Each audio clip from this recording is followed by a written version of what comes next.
Animal Farm by George Orwell. Chapter 1. Mr. Jones, of the Manor Farm, had locked the hen houses for the night, but was too drunk to remember to shut the pop-holes. With the ring of light from his lantern dancing from side to side, he lurched across the yard, kicked off his boots at the back door, drew himself a last glass of beer from the barrel in the scullery, and made his way up to bed, where Mrs. Jones was already snoring. As soon as the light in the bedroom went out, there was a stirring and a fluttering all through the farm buildings. Word had gone round during the day that old Major, the prize middle white boar, had had a strange dream on the previous night and wished to communicate it to the other animals. It had been agreed that they should all meet in the big barn as soon as Mr. Jones was safely out of the way. Old Major, so he was always called, though the name under which he had been exhibited was Willingdon Beauty, was so highly regarded on the farm that everyone was quite ready to lose an hour's sleep in order to hear what he had to say. At one end of the big barn, on a sort of raised platform, Major was already ensconced on his bed of straw, under a lantern which hung from a beam. He was 12 years old and had lately grown rather stout, but he was still a majestic-looking pig, with a wise and benevolent appearance in spite of the fact that his tushes had never been cut. Before long the other animals began to arrive and make themselves comfortable after their different fashions. First came the 3 dogs, Bluebell, Jessie, and Pincher, and then the pigs, who settled down in the straw immediately in front of the platform. The hens perched themselves on the windowsills, the pigeons fluttered up to the rafters. The sheep and cows lay down behind the pigs and began to chew the cud. The 2 cart horses, Boxer and Clover, came in together, walking very slowly and setting down their vast hairy hoofs with great care lest there should be some small animal concealed in the straw. Clover was a stout motherly mare approaching middle life, who had never quite got her figure back after her 4th foal. Boxer was an enormous beast, nearly 18 hands high, and as strong as any 2 ordinary horses put together. A white stripe down his nose gave him a somewhat stupid appearance, and in fact he was not of first-rate intelligence. But he was universally respected for his steadiness of character and tremendous powers of work. After the horses came Muriel, the white goat, and Benjamin, the donkey. Benjamin was the oldest animal on the farm and the worst-tempered. He seldom talked, and when he did, it was usually to make some cynical remark. For instance, he would say that God had given him a tail to keep the flies off, but that he would sooner have had no tail and no flies. Alone among the animals on the farm, he never laughed. If asked why, he would say that he saw nothing to laugh at. Nevertheless, without openly admitting it, he was devoted to Boxer. The 2 of them usually spent their Sundays together in the small paddock beyond the orchard, grazing side by side and never speaking. The 2 horses had just lain down when a brood of ducklings, which had lost their mother, filed into the barn, cheeping feebly and wandering from side to side to find some place where they would not be trodden on. Clover made a sort of wall round them with her great foreleg, and the ducklings nestled down inside it and promptly fell asleep. At the last moment Molly, the foolish, pretty white mare who drew Mr. Jones's trap, came mincing daintily in, chewing at a lump of sugar. She took a place near the front and began flirting her white mane, hoping to draw attention to the red ribbons it was plaited with. Last of all came the cat, who looked round, as usual, for the warmest place, and finally squeezed herself in between Boxer and Clover. There she purred contentedly throughout Major's speech without listening to a word of what he was saying. All the animals were now present except Moses, the tame raven, who slept on a perch behind the back door. When Major saw that they had all made themselves comfortable and were waiting attentively, he cleared his throat and began, "Comrades, you have heard already about the strange dream that I had last night. But I will come to the dream later. I have something else to say first.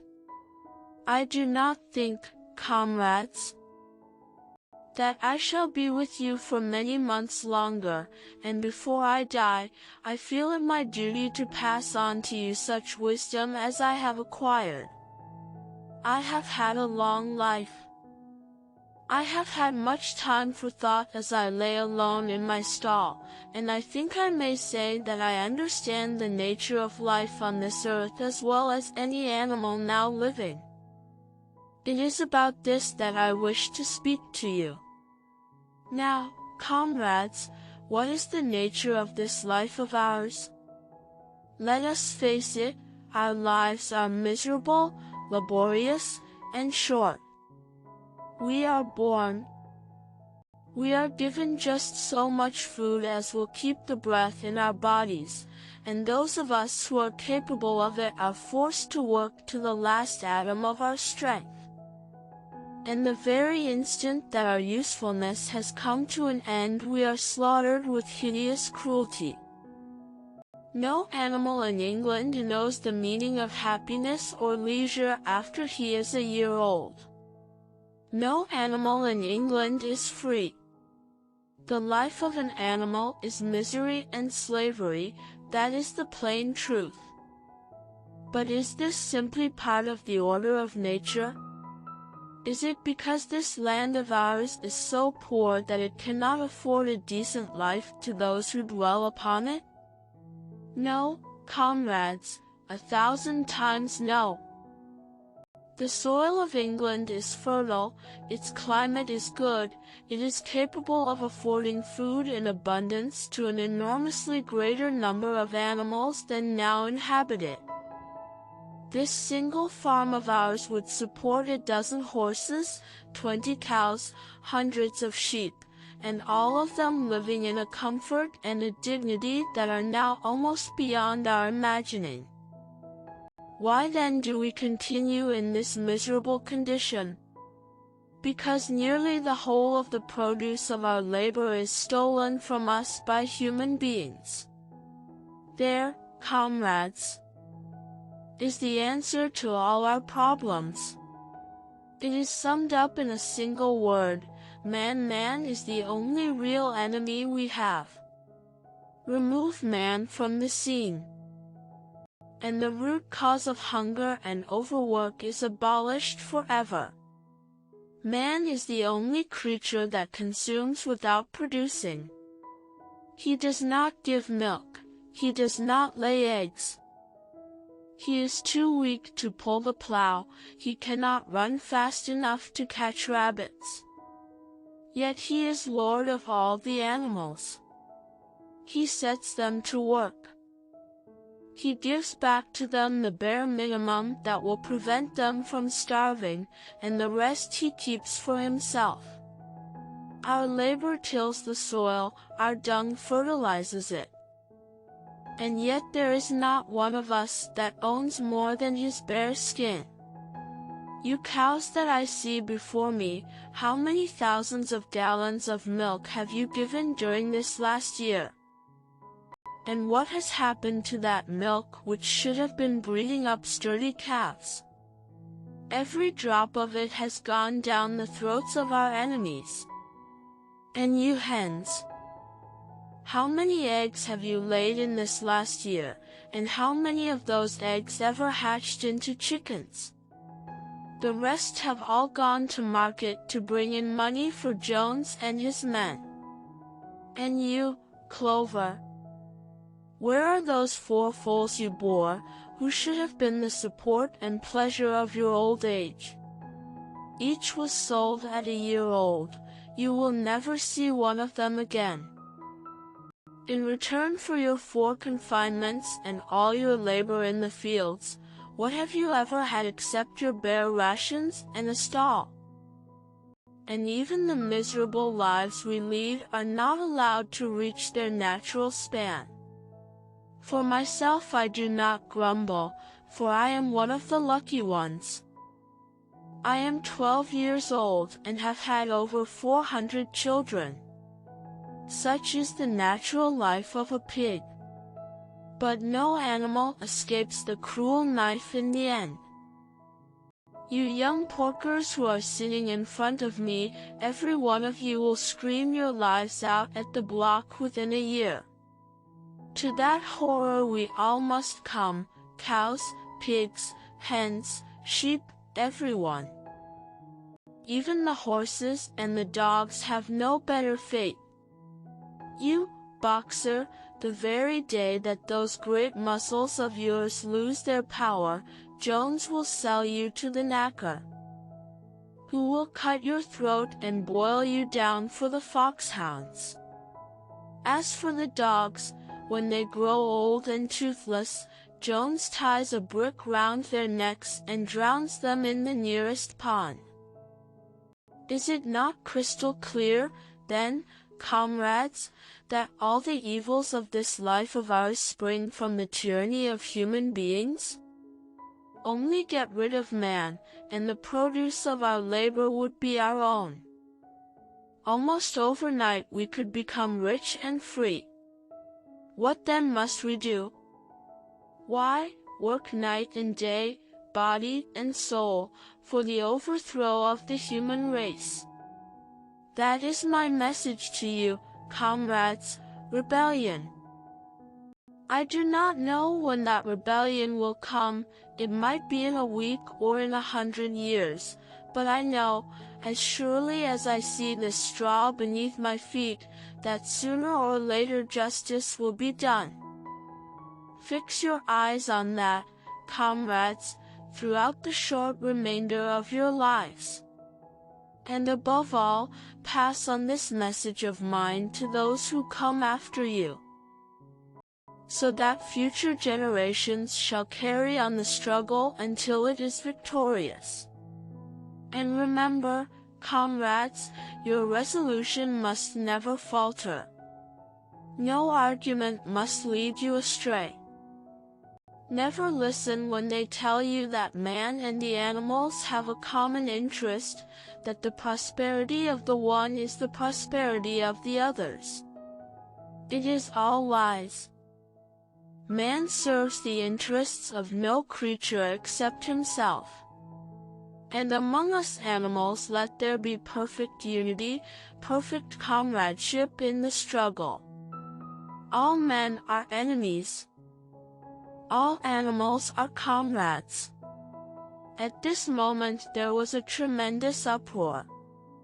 While Major was speaking, 4 large rats had crept out of their holes and were sitting on their hindquarters, listening to him.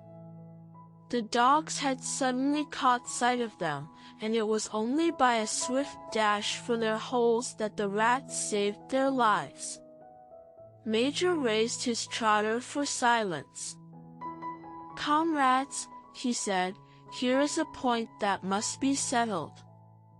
The wild creatures, such as rats and rabbits, are they our friends or our enemies?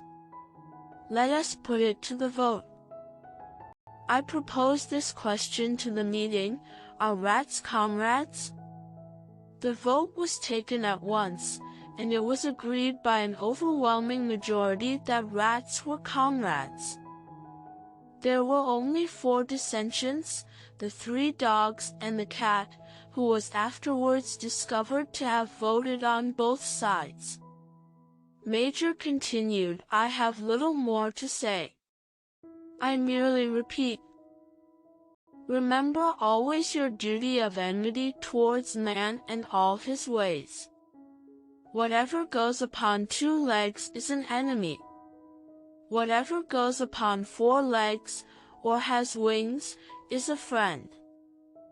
And remember also that in fighting against man, we must not come to resemble him. Even when you have conquered him, do not adopt his vices. No animal must ever live in a house, or sleep in a bed, or wear clothes, or drink alcohol, or smoke tobacco, or touch money, or engage in trade. All the habits of man are evil. And, above all, no animal must ever tyrannize over his own kind. Weak or strong, clever or simple, we are all brothers. No animal must ever kill any other animal. All animals are equal. And now, comrades, I will tell you about my dream of last night. I cannot describe that dream to you. It was a dream of the earth as it will be when man has vanished. But it reminded me of something that I had long forgotten. Many years ago, when I was a little pig, my mother and the other sows used to sing an old song of which they knew only the tune and the first 3 words. I had known that tune in my infancy, but it had long since passed out of my mind. Last night, however, it came back to me in my dream. And what is more, the words of the song also came backwards, I am certain, which were sung by the animals of long ago and have been lost to memory for generations. I will sing you that song now, comrades. I am old and my voice is hoarse.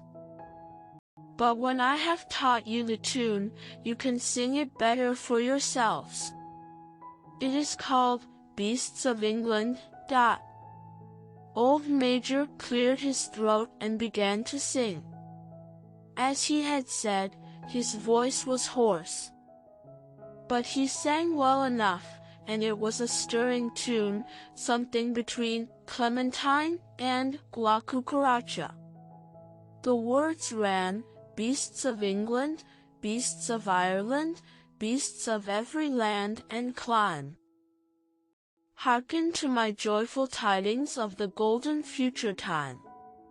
Soon or late the day is coming, tyrant man shall be o'erthrown, and the fruitful fields of England shall be trod by beasts alone. Rings shall vanish from our noses, and the harness from our back, bit and spur shall rust forever, cruel whips no more shall crack. Riches more than mind can picture, wheat and barley, oats and hay, clover, beans, and mangel-wurzels shall be ours upon that day. Bright will shine the fields of England, purer shall its waters be.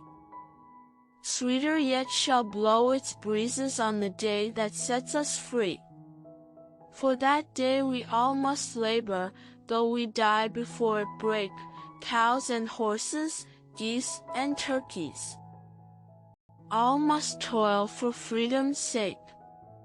Beasts of England, beasts of Ireland, beasts of every land and clime, hearken well and spread my tidings of the golden future time. The singing of this song threw the animals into the wildest excitement. Almost before Major had reached the end, they had begun singing it for themselves. Even the stupidest of them had already picked up the tune and a few of the words, and as for the clever ones, such as the pigs and dogs, they had the entire song by heart within a few minutes. And then, after a few preliminary tries, the whole farm burst out into Beasts of England in tremendous unison.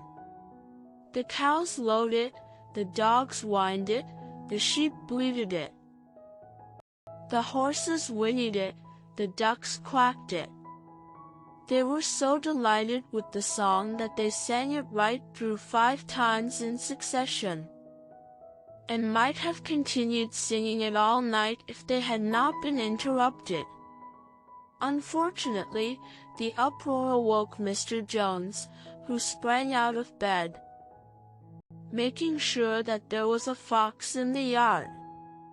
He seized the gun which always stood in a corner of his bedroom, and let fly a charge of number 6 shot into the darkness. The pellets buried themselves in the wall of the barn, and the meeting broke up hurriedly. Everyone fled to his own sleeping place. The birds jumped on to their perches. The animals settled down in the straw, and the whole farm was asleep in a moment. Chapter 2. 3 nights later, old Major died peacefully in his sleep. His body was buried at the foot of the orchard. This was early in March. During the next 3 months there was much secret activity.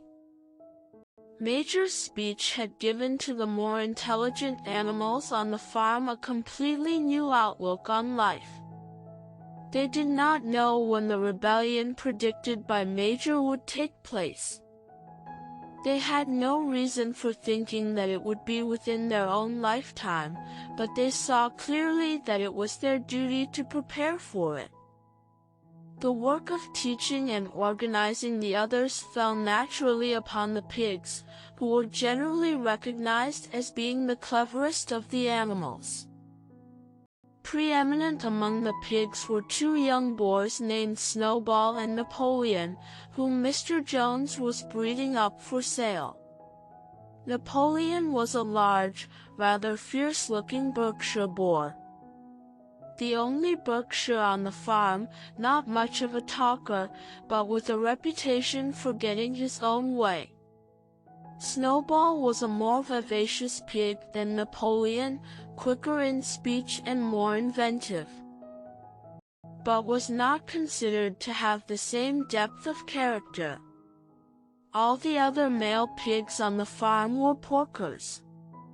The best known among them was a small fat pig named Squealer. With very round cheeks, twinkling eyes, nimble movements, and a shrill voice. He was a brilliant talker, and when he was arguing some difficult points he had a way of skipping from side to side and whisking his tail which was somehow very persuasive. The others said of Squealer that he could turn black into white. These 3 had elaborated old Major's teachings into a complete system of thought, to which they gave the name of animalism. Several nights a week, after Mr. Jones was asleep, they held secret meetings in the barn and expounded the principles of animalism to the others. At the beginning they met with much stupidity and apathy. Some of the animals talked of the duty of loyalty to Mr. Jones, whom they referred to as Master, or made elementary remarks such as, "Mr. Jones feeds us. If he were gone, we should starve to death."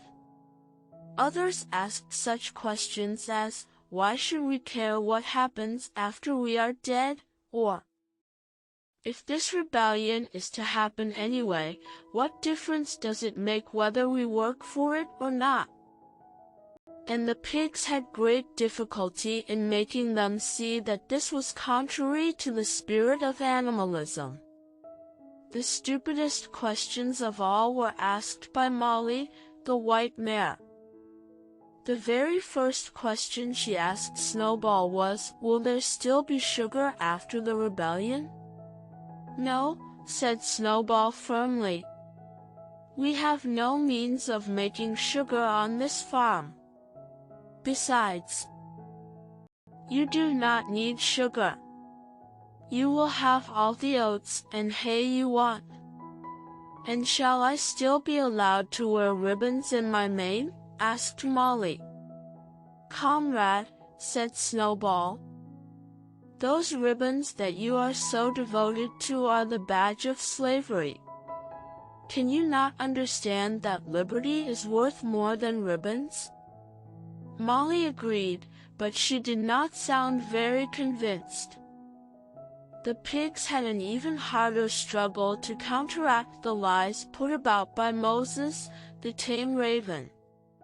Moses, who was Mr. Jones's especial pet, was a spy and a tale-bearer. But he was also a clever talker. He claimed to know of the existence of a mysterious country called Sugar Candy Mountain, to which all animals went when they died. It was situated somewhere up in the sky, a little distance beyond the clouds, Moses said. In Sugar Candy Mountain it was Sunday 7 days a week, clover was in season all the year round, and lump sugar and linseed cake grew on the hedges. The animals hated Moses because he told tales and did no work, but some of them believed in Sugar Candy Mountain, and the pigs had to argue very hard to persuade them that there was no such place. Their most faithful disciples were the 2 cart horses, Boxer and Clover.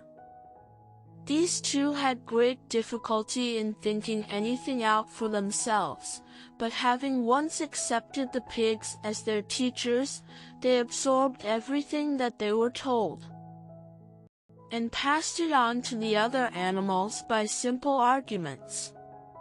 They were unfailing in their attendance at the secret meetings in the barn, and led the singing of "Beasts of England," with which the meetings always ended.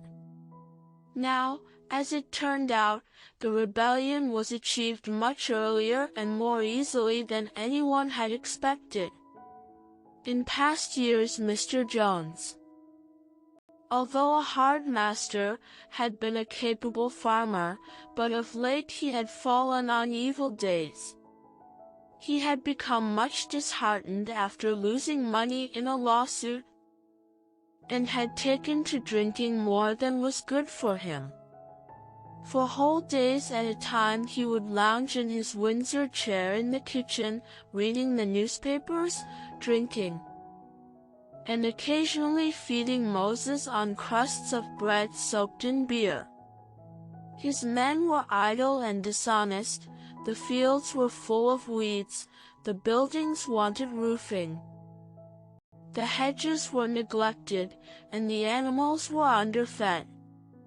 June came and the hay was almost ready for cutting. On Midsummer's Eve, which was a Saturday, Mr.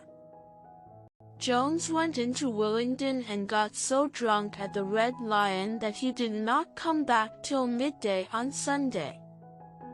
The men had milked the cows in the early morning and then had gone out rabbiting without bothering to feed the animals. When Mr. Jones got back he immediately went to sleep on the drawing-room sofa with the news of the world over his face, so that when evening came, the animals were still unfed. At last they could stand it no longer. One of the cows broke in the door of the store shed with her horn, and all the animals began to help themselves from the bins. It was just then that Mr. Jones woke up. The next moment he and his 4 men were in the store shed with whips in their hands, lashing out in all directions. This was more than the hungry animals could bear. With one accord, though nothing of the kind had been planned beforehand, they flung themselves upon their tormentors. Jones and his men suddenly found themselves being butted and kicked from all sides. The situation was quite out of their control. They had never seen animals behave like this before, and this sudden uprising of creatures whom they were used to thrashing and maltreating just as they chose frightened them almost out of their wits. After only a moment or two they gave up trying to defend themselves and took to their heels. A minute later all 5 of them were in full flight down the cart track that led to the main road, with the animals pursuing them in triumph. Mrs. Jones looked out of the bedroom window, saw what was happening, hurriedly flung a few possessions into a carpet bag, and slipped out of the farm by another way. Moses sprang off his perch and flapped after her, croaking loudly. Meanwhile the animals had chased Jones and his men out onto the road and slammed the 5-barred gate behind them. And so, almost before they knew what was happening, the rebellion had been successfully carried through, Jones was expelled, and the manor farm was theirs. For the first few minutes the animals could hardly believe in their good fortune. Their first act was to gallop in a body right round the boundaries of the farm, as though to make quite sure that no human being was hiding anywhere upon it. Then they raced back to the farm buildings to wipe out the last traces of Jones's hated reign. The harness room at the end of the stables was broken open, the bits, the nose rings, the dog chains, the cruel knives with which Mr. Jones had been used to castrate the pigs and lambs, were all flung down the well. The reins, the halters, the blinkers, the degrading nosebags, were thrown onto the rubbish fire which was burning in the yard. So were the whips. All the animals capered with joy when they saw the whips going up in flames. Snowball also threw onto the fire the ribbons with which the horses' manes and tails had usually been decorated on market days. Ribbons, he said, should be considered as clothes, which are the mark of a human being. All animals should go naked. When Boxer heard this he fetched the small straw hat which he wore in summer to keep the flies out of his ears, and flung it onto the fire with the rest. In a very little while the animals had destroyed everything that reminded them of Mr. Jones. Napoleon then led them back to the store shed and served out a double ration of corn to everybody, with 2 biscuits for each dog. Then they sang "Beasts of England" from end to end 7 times running, and after that they settled down for the night and slept as they had never slept before. But they woke at dawn as usual, and suddenly remembering the glorious thing that had happened, they all raced out into the pasture together. A little way down the pasture there was a knoll that commanded a view of most of the farm. The animals rushed to the top of it and gazed round them in the clear morning light. Yes, it was theirs. Everything that they could see was theirs. In the ecstasy of that thought they gamboled round and round. They hurled themselves into the air in great leaps of excitement. They rolled in the dew, they cropped mouthfuls of the sweet summer grass. They kicked up clods of the black earth and snuffed its rich scent. Then they made a tour of inspection of the whole farm and surveyed with speechless admiration the ploughland, the hayfield, the orchard, the pool, the spinney.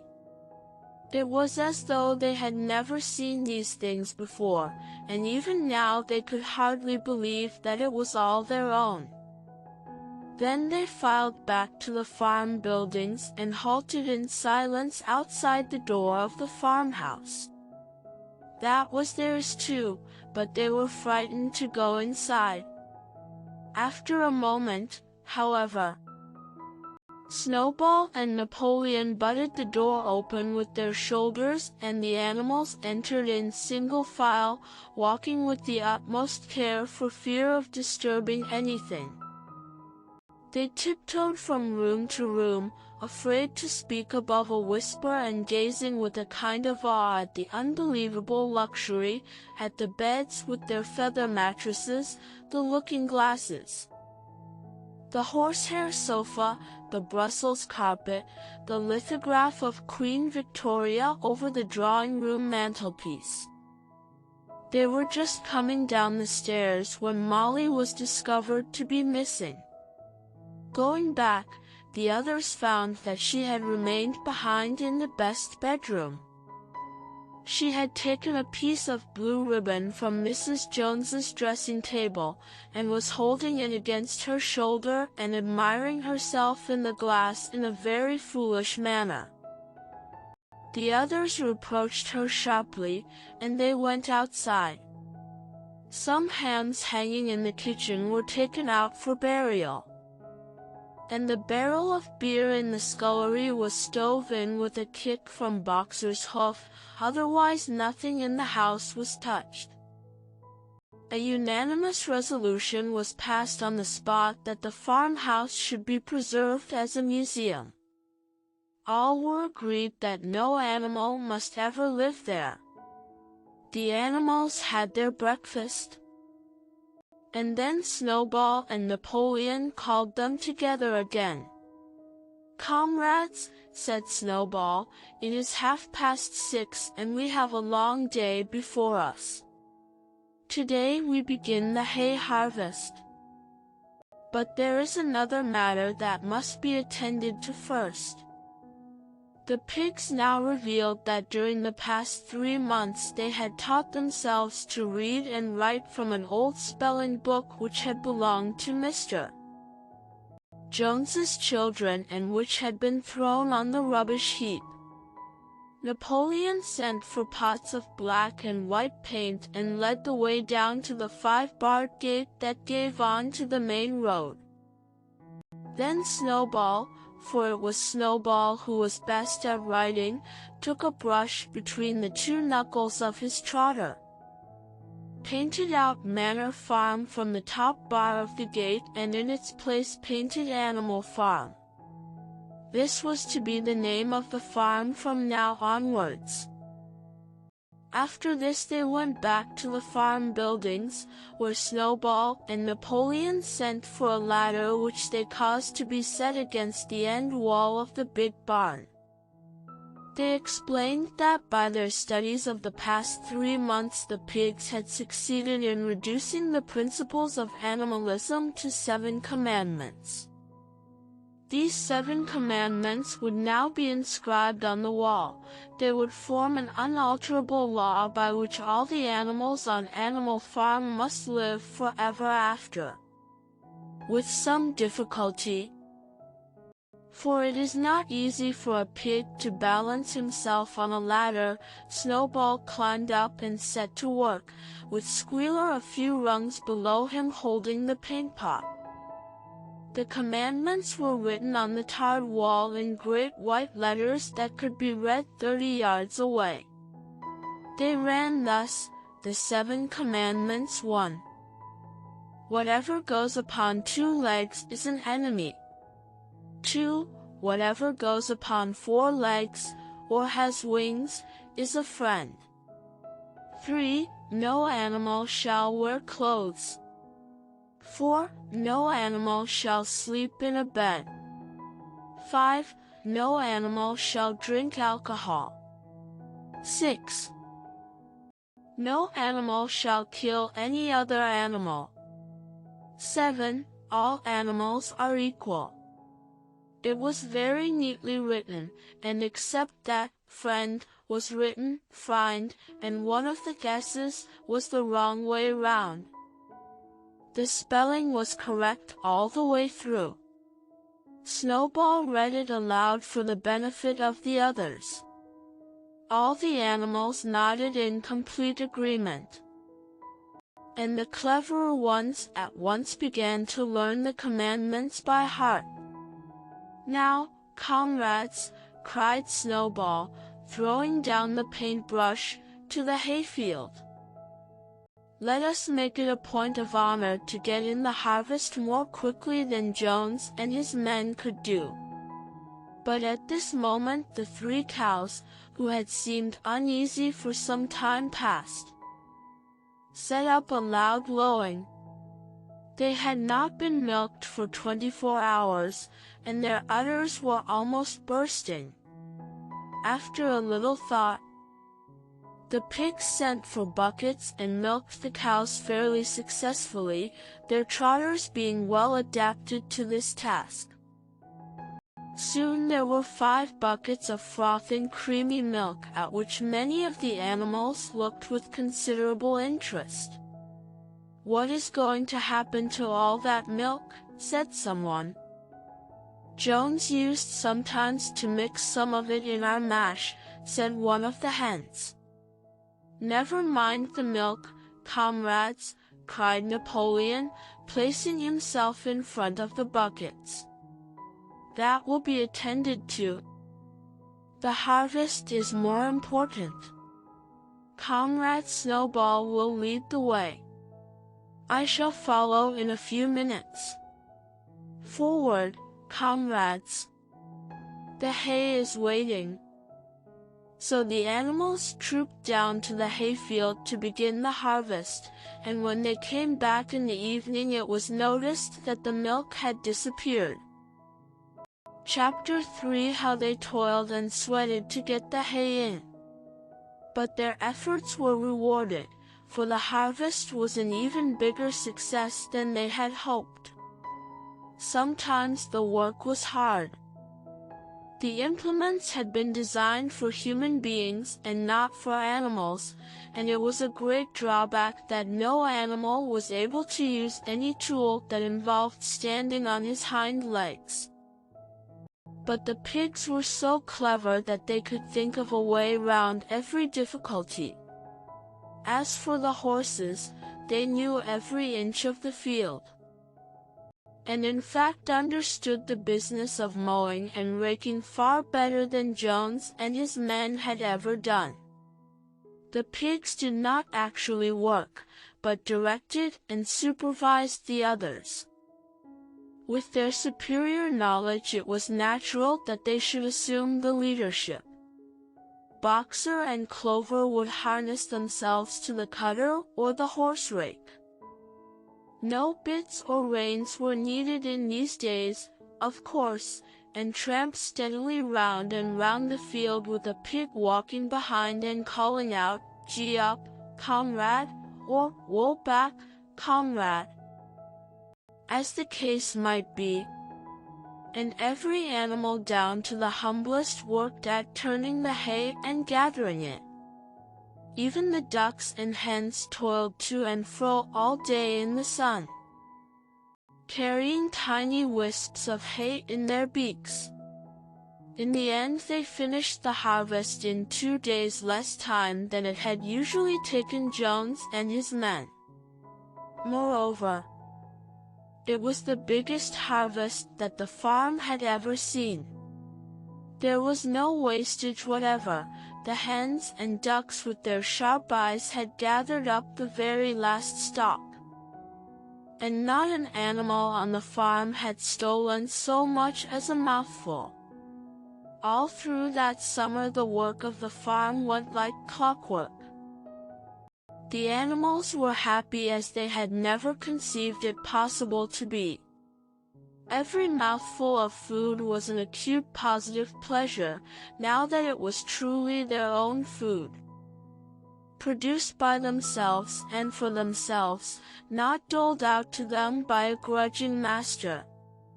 With the worthless parasitical human beings gone, there was more for everyone to eat. There was more leisure too, inexperienced though the animals were. They met with many difficulties, for instance, later in the year, when they harvested the corn. They had to tread it out in the ancient style and blow away the chaff with their breath, since the farm possessed no threshing machine. But the pigs with their cleverness and Boxer with his tremendous muscles always pulled them through. Boxer was the admiration of everybody. He had been a hard worker even in Jones's time, but now he seemed more like 3 horses than 1. There were days when the entire work of the farm seemed to rest on his mighty shoulders. From morning to night he was pushing and pulling, always at the spot where the work was hardest. He had made an arrangement with one of the cockerels to call him in the mornings half an hour earlier than anyone else, and would put in some volunteer labor at whatever seemed to be most needed before the regular day's work began. His answer to every problem, every setback, was, "I will work harder," which he had adopted as his personal motto. But everyone worked according to his capacity. The hens and ducks, for instance, saved 5 bushels of corn at the harvest by gathering up the stray grains. Nobody stole, nobody grumbled over his rations. The quarreling and biting and jealousy which had been normal features of life in the old days had almost disappeared. Nobody shirked, or almost nobody. Molly, it was true, was not good at getting up in the mornings, and had a way of leaving work early on the ground that there was a stone in her hoof. And the behavior of the cat was somewhat peculiar. It was soon noticed that when there was work to be done the cat could never be found. She would vanish for hours on end, and then reappear at meal times or in the evening after work was over, as though nothing had happened. But she always made such excellent excuses, and purred so affectionately, that it was impossible not to believe in her good intentions. Old Benjamin, the donkey, seemed quite unchanged since the rebellion. He did his work in the same slow, obstinate way as he had done it in Jones's time, never shirking and never volunteering for extra work either. About the rebellion and its results he would express no opinion. When asked whether he was not happier now that Jones was gone, he would say only, "Donkeys live a long time. None of you has ever seen a dead donkey?" And the others had to be content with this cryptic answer. On Sundays there was no work. Breakfast was an hour later than usual, and after breakfast there was a ceremony which was observed every week without fail. First came the hoisting of the flag. Snowball had found in the harness room an old green tablecloth of Mrs. Jones's and had painted on it a hoof and a horn in white. This was run up the flagstaff in the farmhouse garden every Sunday morning. The flag was green, Snowball explained, to represent the green fields of England, while the hoof and horn signified the future republic of the animals which would arise when the human race had been finally overthrown.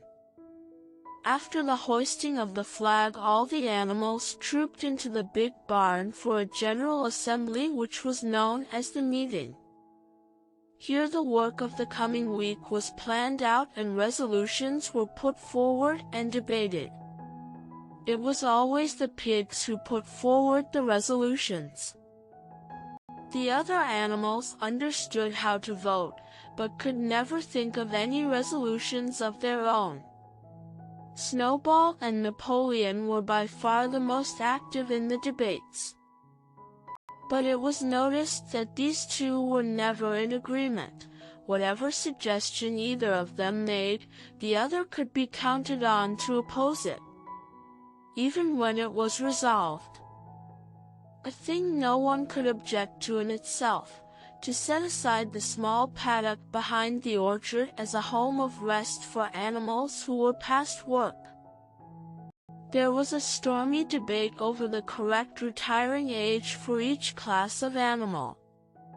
The meeting always ended with the singing of Beasts of England, and the afternoon was given up to recreation. The pigs had set aside the harness room as a headquarters for themselves. Here, in the evenings, they studied blacksmithing, carpentering, and other necessary arts from books which they had brought out of the farmhouse. Snowball also busied himself with organizing the other animals into what he called animal committees. He was indefatigable at this. He formed the Egg Production Committee for the hens, the Clean Tails League for the cows, the Wild Comrades Re-Education Committee. The object of this was to tame the rats and rabbits.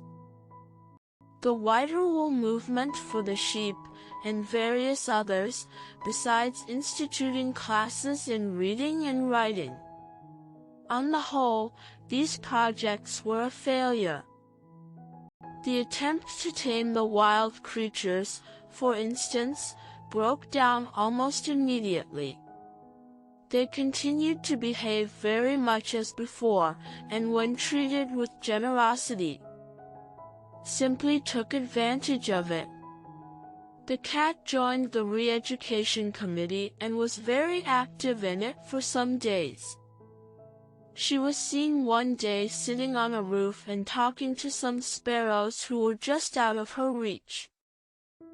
She was telling them that all animals were now comrades and that any sparrow who chose could come and perch on her paw, but the sparrows kept their distance. The reading and writing classes, however, were a great success. By the autumn, almost every animal on the farm was literate in some degree. As for the pigs, they could already read and write perfectly. The dogs learned to read fairly well, but were not interested in reading anything except the 7 Commandments. Muriel, the goat, could read somewhat better than the dogs, and sometimes used to read to the others in the evenings from scraps of newspaper which she found on the rubbish heap. Benjamin could read as well as any pig, but never exercised his faculty. So far as he knew, he said, there was nothing worth reading. Clover learnt the whole alphabet, but could not put words together. Boxer could not get beyond the letter D. He would trace out A, B, C, D in the dust with his great hoof, and then would stand staring at the letters with his ears back, sometimes shaking his forelock, trying with all his might to remember what came next and never succeeding. On several occasions, indeed, he did learn E, F, G, H, but by the time he knew them, it was always discovered that he had forgotten A, B, C, and D. Finally, he decided to be content with the first 4 letters, and used to write them out once or twice every day to refresh his memory. Molly refused to learn any but the 6 letters which spelt her own name. She would form these very neatly out of pieces of twig.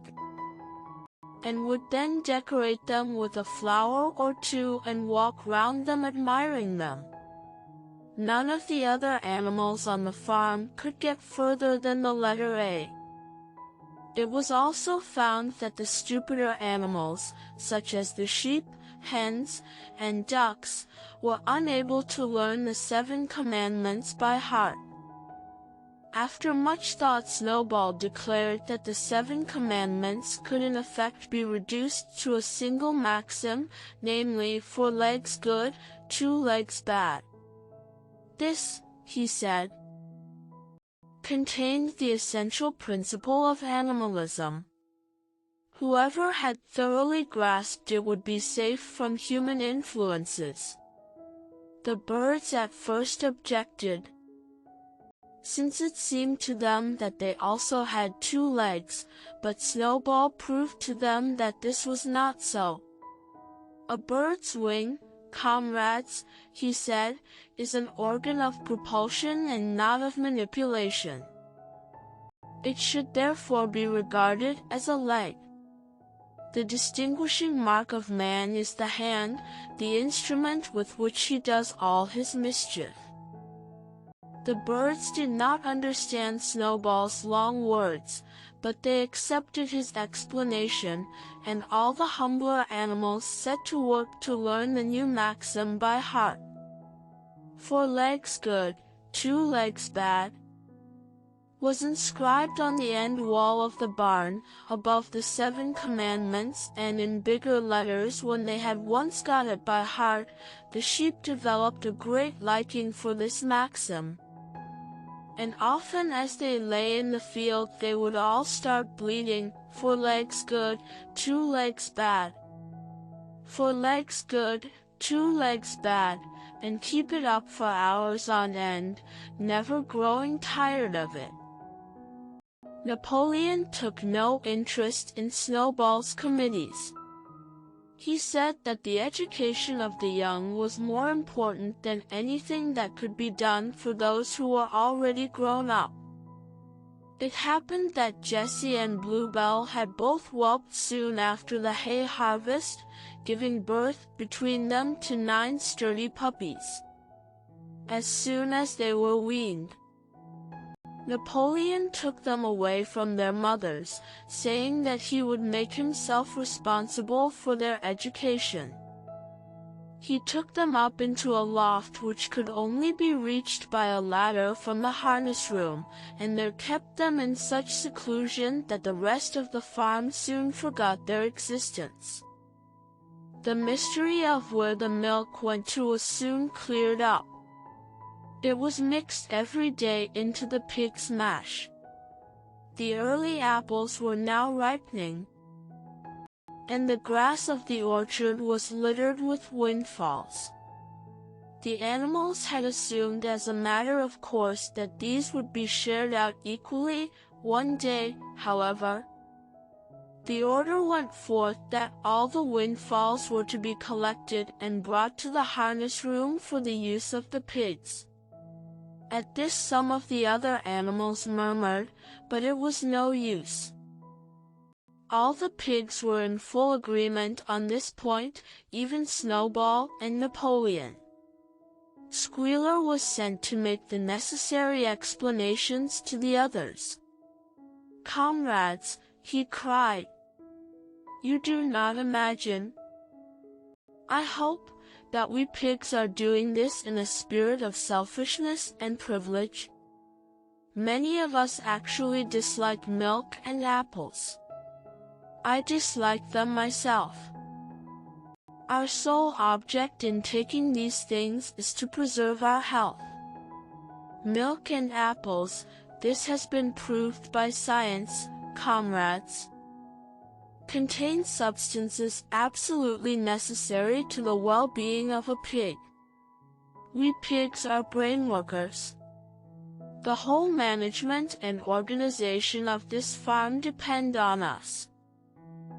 Day and night we are watching over your welfare. It is for your sake that we drink that milk and eat those apples.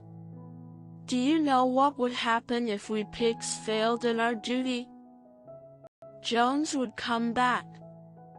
Yes, Jones would come back. Surely, comrades, cried Squealer almost pleadingly, skipping from side to side and whisking his tail. Surely there is no one among you who wants to see Jones come back. Now if there was one thing that the animals were completely certain of, it was that they did not want Jones back. When it was put to them in this light, they had no more to say. The importance of keeping the pigs in good health was all too obvious. So it was agreed without further argument that the milk and the windfall apples, and also the main crop of apples when they ripened, should be reserved for the pigs alone. Chapter 4. By the late summer, the news of what had happened on Animal Farm had spread across half the county. Every day Snowball and Napoleon sent out flights of pigeons whose instructions were to mingle with the animals on neighboring farms, tell them the story of the rebellion, and teach them the tune of Beasts of England. Most of this time Mr. Jones had spent sitting in the taproom of the Red Lion at Willingdon, complaining to anyone who would listen of the monstrous injustice he had suffered in being turned out of his property by a pack of good-for-nothing animals. The other farmers sympathized in principle, but they did not at first give him much help. At heart, each of them was secretly wondering whether he could not somehow turn Jones's misfortune to his own advantage. It was lucky that the owners of the two farms which adjoined Animal Farm were on permanently bad terms. One of them, which was named Foxwood, was a large, neglected, old-fashioned farm, much overgrown by woodland, with all its pastures worn out and its hedges in a disgraceful condition. Its owner, Mr. Pilkington, was an easygoing gentleman farmer who spent most of his time in fishing or hunting according to the season. The other farm, which was called Pinchfield, was smaller and better kept. Its owner was a Mr. Frederick, a tough, shrewd man, perpetually involved in lawsuits and with a name for driving hard bargains. These two disliked each other so much that it was difficult for them to come to any agreement, even in defense of their own interests. Nevertheless, they were both thoroughly frightened by the rebellion on Animal Farm, and very anxious to prevent their own animals from learning too much about it. At first they pretended to laugh to scorn the idea of animals managing a farm for themselves. The whole thing would be over in a fortnight, they said. They put it about that the animals on the Manor Farm, they insisted on calling it the Manor Farm, they would not tolerate the name Animal Farm, were perpetually fighting among themselves, and were also rapidly starving to death. When time passed and the animals had evidently not starved to death, Frederick and Pilkington changed their tune and began to talk of the terrible wickedness that now flourished on Animal Farm. It was given out that the animals there practiced cannibalism, tortured one another with red-hot horseshoes, and had their females in common. This was what came of rebelling against the laws of nature, Frederick and Pilkington said. However, these stories were never fully believed.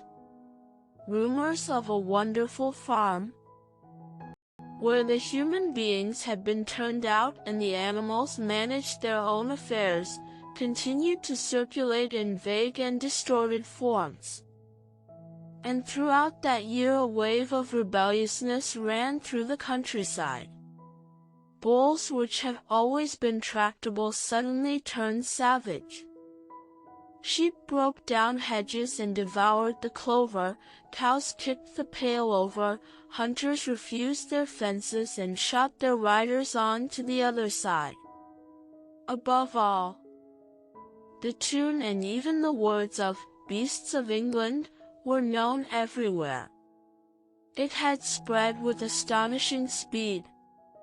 The human beings could not contain their rage when they heard this song, though they pretended to think it merely ridiculous. They could not understand, they said, how even animals could bring themselves to sing such contemptible rubbish. Any animal caught singing it was given a flogging on the spot. And yet the song was irrepressible. The blackbirds whistled it in the hedges, the pigeons cooed it in the elms. It got into the din of the smithies and the tune of the church bells. And when the human beings listened to it, they secretly trembled, hearing in it a prophecy of their future doom. Early in October, when the corn was cut and stacked and some of it was already threshed, a flight of pigeons came whirling through the air and alighted in the yard of Animal Farm in the wildest excitement. Jones and all his men, with half a dozen others from Foxwood and Pinchfield, had entered the 5-barred gate and were coming up the cart track that led to the farm. They were all carrying sticks, except Jones, who was marching ahead with a gun in his hands. Obviously, they were going to attempt the recapture of the farm. This had long been expected, and all preparations had been made. Snowball, who had studied an old book of Julius Caesar's campaigns which he had found in the farmhouse, was in charge of the defensive operations. He gave his orders quickly, and in a couple of minutes every animal was at his post. As the human beings approached the farm buildings, Snowball launched his first attack. All the pigeons, to the number of 35, flew to and fro over the men's heads and muted upon them from midair, and while the men were dealing with this, the geese, who had been hiding behind the hedge, rushed out and pecked viciously at the calves of their legs. However, this was only a light skirmishing maneuver, intended to create a little disorder, and the men easily drove the geese off with their sticks. Snowball now launched his second line of attack. Muriel, Benjamin, and all the sheep, with Snowball at the head of them, rushed forward and prodded and butted the men from every side, while Benjamin turned around and lashed at them with his small hoofs. But once again the men, with their sticks and their hobnailed boots, were too strong for them, and suddenly, at a squeal from Snowball, which was the signal for retreat, all the animals turned and fled through the gateway into the yard. The men gave a shout of triumph. They saw, as they imagined, their enemies in flight, and they rushed after them in disorder. This was just what Snowball had intended. As soon as they were well inside the yard, the 3 horses, the 3 cows, and the rest of the pigs, who had been lying in ambush in the cowshed, suddenly emerged in their rear, cutting them off. Snowball now gave the signal for the charge. He himself dashed straight for Jones. Jones saw him coming, raised his gun and fired. The pellets scored bloody streaks along Snowball's back, and the sheep dropped dead, without halting for an instant. Snowball flung his 15 stone against Jones's legs. Jones was hurled into a pile of dung and his gun flew out of his hands. But the most terrifying spectacle of all was Boxer. Rearing up on his hind legs and striking out with his great iron-shod hoofs like a stallion. His very first blow took a stable lad from Foxwood on the skull and stretched him lifeless in the mud. At the sight, several men dropped their sticks and tried to run. Panic overtook them. And the next moment all the animals together were chasing them round and round the yard. They were gored, kicked, bitten, trampled on. There was not an animal on the farm that did not take vengeance on them after his own fashion. Even the cat suddenly leapt off a roof onto a cowman's shoulders and sank her claws in his neck, at which he yelled horribly. At a moment when the opening was clear. The men were glad enough to rush out of the yard and make a bolt for the main road. And so within 5 minutes of their invasion they were in ignominious retreat by the same way as they had come, with a flock of geese hissing after them and pecking at their calves all the way. All the men were gone except one. Back in the yard, Boxer was pawing with his hoof at the stable lad who lay face down in the mud, trying to turn him over. The boy did not stir. "He is dead," said Boxer sorrowfully. "I had no intention of doing that. I forgot that I was wearing iron shoes. Who will believe that I did not do this on purpose? No sentimentality, comrade," cried Snowball, from whose wounds the blood was still dripping. "War is war. The only good human being is a dead one. I have no wish to take life, not even human life," repeated Boxer. And his eyes were full of tears. "Where is Molly?" exclaimed somebody. Molly, in fact, was missing.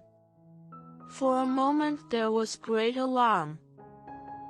It was feared that the men might have harmed her in some way, or even carried her off with them. In the end, however, she was found hiding in her stall with her head buried among the hay in the manger. She had taken to flight as soon as the gun went off. And when the others came back from looking for her, it was to find that the stable lad, who in fact was only stunned, had already recovered and made off. The animals had now reassembled in the wildest excitement, each recounting his own exploits in the battle at the top of his voice. An impromptu celebration of the victory was held immediately. The flag was run up and "Beasts of England" was sung a number of times. Then the sheep who had been killed was given a solemn funeral, a hawthorn bush being planted on her grave.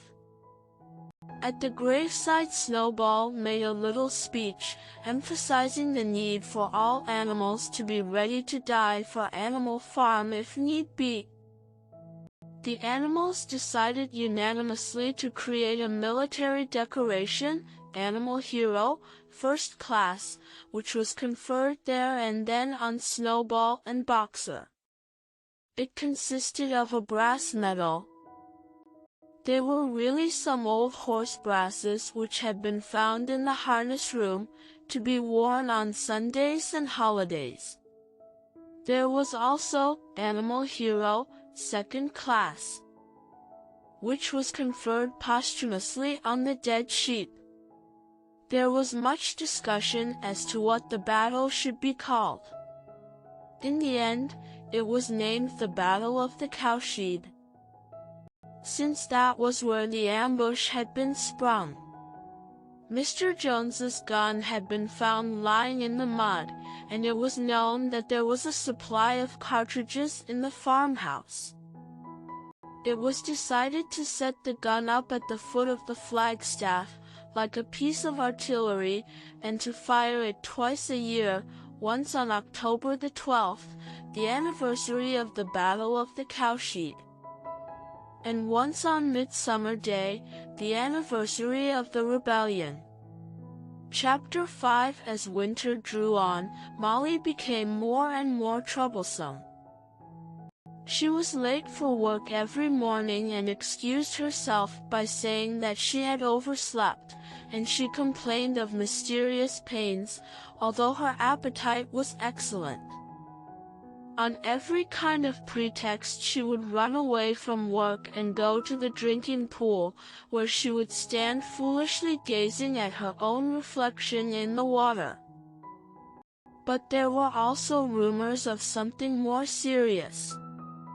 One day, as Molly strolled blithely into the yard, flirting her long tail and chewing at a stalk of hay, Clover took her aside. "Molly," she said, "I have something very serious to say to you. This morning I saw you looking over the hedge that divides Animal Farm from Foxwood. One of Mr. Pilkington's men was standing on the other side of the hedge. And I was a long way away, but I am almost certain I saw this. He was talking to you and you were allowing him to stroke your nose." "What does that mean, Molly?" "He didn't. I wasn't." "It isn't true," cried Molly, beginning to prance about and paw the ground. "Molly, look me in the face. Do you give me your word of honor that that man was not stroking your nose?" "It isn't true," repeated Molly, but she could not look Clover in the face.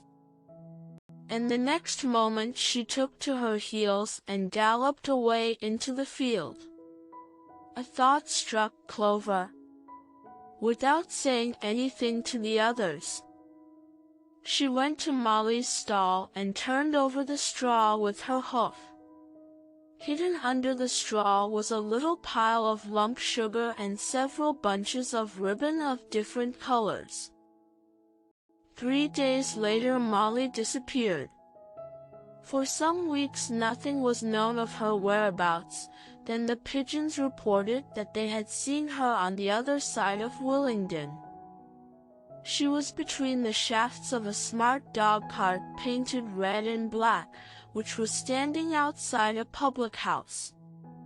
A fat red-faced man in check breeches and gaiters, who looked like a publican, was stroking her nose and feeding her with sugar. Her coat was newly clipped and she wore a scarlet ribbon round her forelock. She appeared to be enjoying herself, so the pigeons said. None of the animals ever mentioned Molly again. In January there came bitterly hard weather. The earth was like iron, and nothing could be done in the fields. Many meetings were held in the big barn, and the pigs occupied themselves with planning out the work of the coming season. It had come to be accepted that the pigs, who were manifestly cleverer than the other animals, should decide all questions of farm policy, though their decisions had to be ratified by a majority vote. This arrangement would have worked well enough if it had not been for the disputes between Snowball and Napoleon. These two disagreed at every point where disagreement was possible. If one of them suggested sowing a bigger acreage with barley, the other was certain to demand a bigger acreage of oats, and if one of them said that such and such a field was just right for cabbages, the other would declare that it was useless for anything except roots. Each had his own following, and there were some violent debates. At the meeting, Snowball often won over the majority by his brilliant speeches, but Napoleon was better at canvassing support for himself in between times. He was especially successful with the sheep. Of late the sheep had taken to bleating, 4 legs good, 2 legs bad, both in and out of season. And they often interrupted the meeting with this. It was noticed that they were especially liable to break into 4 legs good, 2 legs bad at crucial moments in Snowball's speeches. Snowball had made a close study of some back numbers of the Farmer and Stock Breeder, which he had found in the farmhouse, and was full of plans for innovations and improvements. He talked learnedly about field drains, silage, and basic slag, and had worked out a complicated scheme for all the animals to drop their dung directly in the fields, at a different spot every day, to save the labor of cartage. Napoleon produced no schemes of his own, but said quietly that Snowballs would come to nothing, and seemed to be biding his time. But of all their controversies, none was so bitter as the one that took place over the windmill.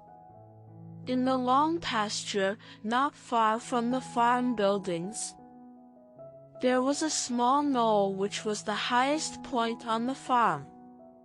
After surveying the ground, Snowball declared that this was just the place for a windmill, which could be made to operate a dynamo and supply the farm with electrical power. This would light the stalls and warm them in winter, and would also run a circular saw, a chaff cutter, a mango slicer, and an electric milking machine. The animals had never heard of anything of this kind before, for the farm was an old-fashioned one and had only the most primitive machinery. And they listened in astonishment while Snowball conjured up pictures of fantastic machines which would do their work for them while they grazed at their ease in the fields or improved their minds with reading and conversation. Within a few weeks, Snowball's plans for the windmill were fully worked out. The mechanical details came mostly from 3 books which had belonged to Mr. Jones. 1,000 Useful Things to Do About the House, Every Man His Own Bricklayer, and Electricity for Beginners. Snowball used as his study a shed which had once been used for incubators and had a smooth wooden floor, suitable for drawing on. He was closeted there for hours at a time, with his books held open by a stone, and with a piece of chalk gripped between the knuckles of his trotter, he would move rapidly to and fro, drawing in line after line and uttering little whimpers of excitement. Gradually the plans grew into a complicated mass of cranks and cogwheels, covering more than half the floor, which the other animals found completely unintelligible but very impressive. All of them came to look at Snowball's drawings at least once a day. Even the hens and ducks came, and were at pains not to tread on the chalk marks. Only Napoleon held aloof. He had declared himself against the windmill from the start. One day, however, he arrived unexpectedly to examine the plans.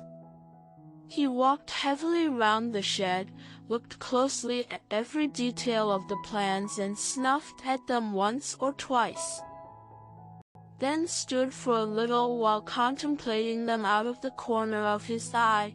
Then suddenly he lifted his leg, urinated over the plans, and walked out without uttering a word. The whole farm was deeply divided on the subject of the windmill. Snowball did not deny that to build it would be a difficult business, Stone would have to be carried and built up into walls, then the sails would have to be made, and after that there would be need for dynamos and cables, how these were to be procured. Snowball did not say, but he maintained that it could all be done in a year. And thereafter, he declared, so much labor would be saved that the animals would only need to work 3 days a week. Napoleon, on the other hand, argued that the great need of the moment was to increase food production, and that if they wasted time on the windmill they would all starve to death. The animals formed themselves into 2 factions under the slogan, "Vote for Snowball and the 3-day week," and "Vote for Napoleon and the full manger." Benjamin was the only animal who did not side with either faction.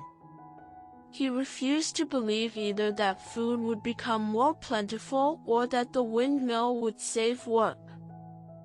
Windmill or no windmill, he said, life would go on as it had always gone on, that is, badly. Apart from the disputes over the windmill, there was the question of the defense of the farm. It was fully realized that though the human beings had been defeated in the Battle of the Cowshed, they might make another and more determined attempt to recapture the farm and reinstate Mr. Jones. They had all the more reason for doing so because the news of their defeat had spread across the countryside and made the animals on the neighboring farms more restive than ever. As usual, Snowball and Napoleon were in disagreement. According to Napoleon, what the animals must do was to procure firearms and train themselves in the use of them. According to Snowball, they must send out more and more pigeons and stir up rebellion among the animals on the other farms. The one argued that if they could not defend themselves they were bound to be conquered. The other argued that if rebellions happened everywhere they would have no need to defend themselves. The animals listened first to Napoleon, then to Snowball, and could not make up their minds which was right. Indeed, they always found themselves in agreement with the one who was speaking at the moment. At last the day came when Snowball's plans were completed. At the meeting on the following Sunday, the question of whether or not to begin work on the windmill was to be put to the vote. When the animals had assembled in the big barn, Snowball stood up and, though occasionally interrupted by bleating from the sheep, set forth his reasons for advocating the building of the windmill. Then Napoleon stood up to reply. He said very quietly that the windmill was nonsense and that he advised nobody to vote for it, and promptly sat down again. He had spoken for barely 30 seconds, and seemed almost indifferent as to the effect he produced. At this Snowball sprang to his feet, and shouting down the sheep, who had begun bleating again, broke into a passionate appeal in favor of the windmill. Until now the animals had been about equally divided in their sympathies. But in a moment Snowball's eloquence had carried them away. In glowing sentences he painted a picture of Animal Farm as it might be when sordid labor was lifted from the animals' backs. His imagination had now run far beyond chaff cutters and turnip slicers. Electricity, he said, could operate threshing machines, plows, harrows, rollers, and reapers and binders. Besides supplying every stall with its own electric light, hot and cold water, and an electric heater. By the time he had finished speaking, there was no doubt as to which way the vote would go. But just at this moment Napoleon stood up and, casting a peculiar sidelong look at Snowball, uttered a high-pitched whimper of a kind no one had ever heard him utter before. At this there was a terrible baying sound outside, and 9 enormous dogs wearing brass-studded collars came bounding into the barn. They dashed straight for Snowball, who only sprang from his place just in time to escape their snapping jaws. In a moment he was out of the door, and they were after him, too amazed and frightened to speak. All the animals crowded through the door to watch the chase. Snowball was racing across the long pasture that led to the road. He was running as only a pig can run, but the dogs were close on his heels. Suddenly he slipped, and it seemed certain that they had him. Then he was up again, running faster than ever. Then the dogs were gaining on him again. One of them all but closed his jaws on Snowball's tail, but Snowball whisked it free just in time. Then he put on an extra spurt and, with a few inches to spare, slipped through a hole in the hedge and was seen no more. Silent and terrified, the animals crept back into the barn. In a moment the dogs came bounding back. At first no one had been able to imagine where these creatures came from, but the problem was soon solved. They were the puppies whom Napoleon had taken away from their mothers and reared privately. Though not yet full-grown, they were huge dogs, and as fierce-looking as wolves. They kept close to Napoleon. It was noticed that they wagged their tails to him in the same way as the other dogs had been used to do to Mr. Jones. Napoleon, with the dogs following him, now mounted on to the raised portion of the floor where Major had previously stood to deliver his speech. He announced that from now on the Sunday morning meetings would come to an end. They were unnecessary, he said, and wasted time.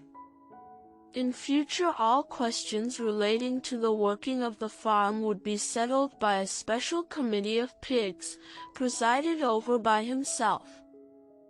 These would meet in private and afterwards communicate their decisions to the others. The animals would still assemble on Sunday mornings to salute the flag, sing "Beasts of England," and receive their orders for the week, but there would be no more debates. In spite of the shock that Snowball's expulsion had given them, the animals were dismayed by this announcement. Several of them would have protested if they could have found the right arguments. Even Boxer was vaguely troubled. He set his ears back, shook his forelock several times, and tried hard to marshal his thoughts, but in the end he could not think of anything to say. Some of the pigs themselves, however, were more articulate. For young porkers in the front row uttered shrill squeals of disapproval, and all 4 of them sprang to their feet and began speaking at once. But suddenly the dogs sitting round Napoleon let out deep, menacing growls, and the pigs fell silent and sat down again. Then the sheep broke out into a tremendous bleating of "For legs good, 2 legs bad," which went on for nearly a quarter of an hour and put an end to any chance of discussion. Afterwards Squealer was sent round the farm to explain the new arrangement to the others. "Comrades," he said, "I trust that every animal here appreciates the sacrifice that Comrade Napoleon has made in taking this extra labor upon himself. Do not imagine, comrades, that leadership is a pleasure. On the contrary, it is a deep and heavy responsibility. No one believes more firmly than Comrade Napoleon that all animals are equal. He would be only too happy to let you make your decisions for yourselves.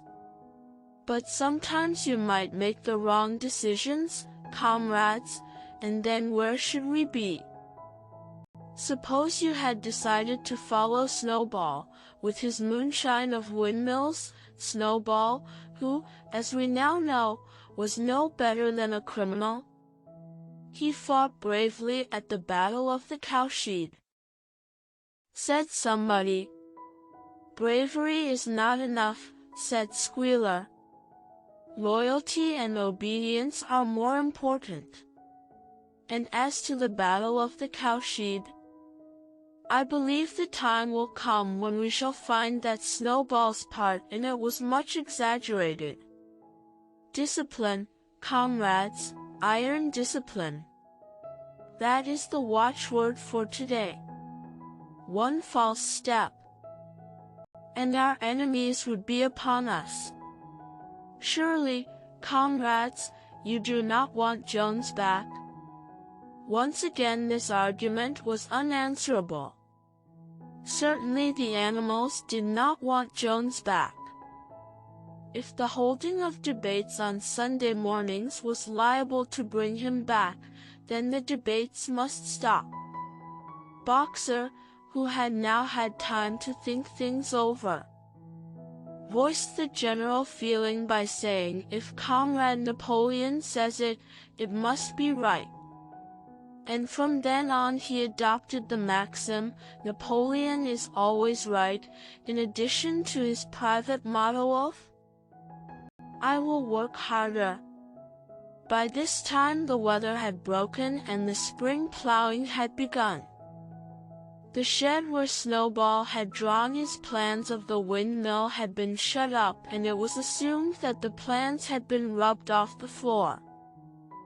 Every Sunday morning at 10 o'clock the animals assembled in the big barn to receive their orders for the week. The skull of old Major, now clean of flesh, had been disinterred from the orchard and set up on a stump at the foot of the flagstaff beside the gun. After the hoisting of the flag, the animals were required to file past the skull in a reverent manner before entering the barn. Nowadays they did not sit all together as they had done in the past.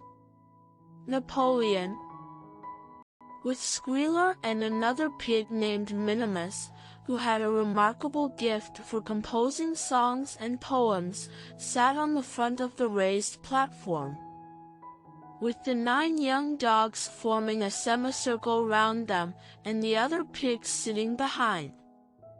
The rest of the animals sat facing them in the main body of the barn. Napoleon read out the orders for the week in a gruff soldierly style, and after a single singing of Beasts of England, all the animals dispersed. On the 3rd Sunday after Snowball's expulsion, the animals were somewhat surprised to hear Napoleon announce that the windmill was to be built after all. He did not give any reason for having changed his mind, but merely warned the animals that this extra task would mean very hard work. It might even be necessary to reduce their rations. The plans, however, had all been prepared, down to the last detail. A special committee of pigs had been at work upon them for the past 3 weeks. The building of the windmill, with various other improvements, was expected to take 2 years. That evening Squealer explained privately to the other animals that Napoleon had never in reality been opposed to the windmill. On the contrary, it was he who had advocated it in the beginning, and the plan which Snowball had drawn on the floor of the incubator shed had actually been stolen from among Napoleon's papers. The windmill was, in fact, Napoleon's own creation. Why, then, asked somebody, had he spoken so strongly against it? Here Squealer looked very sly. That, he said, was Comrade Napoleon's cunning. He had seemed to oppose the windmill simply as a maneuver to get rid of Snowball, who was a dangerous character and a bad influence. Now that Snowball was out of the way, the plan could go forward without his interference.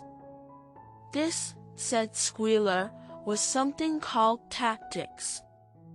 He repeated a number of times, tactics. Comrades, tactics, skipping round and whisking his tail with a merry laugh. The animals were not certain what the word meant, but Squealer spoke so persuasively. And the 3 dogs who happened to be with him growled so threateningly that they accepted his explanation without further questions. Chapter 6. All that year the animals worked like slaves. But they were happy in their work. They grudged no effort or sacrifice. Well aware that everything that they did was for the benefit of themselves and those of their kind who would come after them, and not for a pack of idle, thieving human beings. Throughout the spring and summer they worked a 60-hour week, and in August Napoleon announced that there would be work on Sunday afternoons as well. This work was strictly voluntary, but any animal who absented himself from it would have his rations reduced by half. Even so, it was found necessary to leave certain tasks undone. The harvest was a little less successful than in the previous year, and 2 fields which should have been sown with roots in the early summer were not sown because the plowing had not been completed early enough. It was possible to foresee that the coming winter would be a hard one. The windmill presented unexpected difficulties. There was a good quarry of limestone on the farm, and plenty of sand and cement had been found in one of the outhouses, so that all the materials for building were at hand. But the problem the animals could not at first solve was how to break up the stone into pieces of suitable size. There seemed no way of doing this except with picks and crowbars, which no animal could use, because no animal could stand on his hind legs. Only after weeks of vain effort did the right idea occur to somebody, namely, to utilize the force of gravity. Huge boulders, far too big to be used as they were lying all over the bed of the quarry. The animals lashed ropes round these, and then all together, cows, horses, sheep, any animal that could lay hold of the rope, even the pigs sometimes joined in at critical moments. They dragged them with desperate slowness up the slope to the top of the quarry, where they were toppled over the edge, to shatter to pieces below. Transporting the stone when it was once broken was comparatively simple.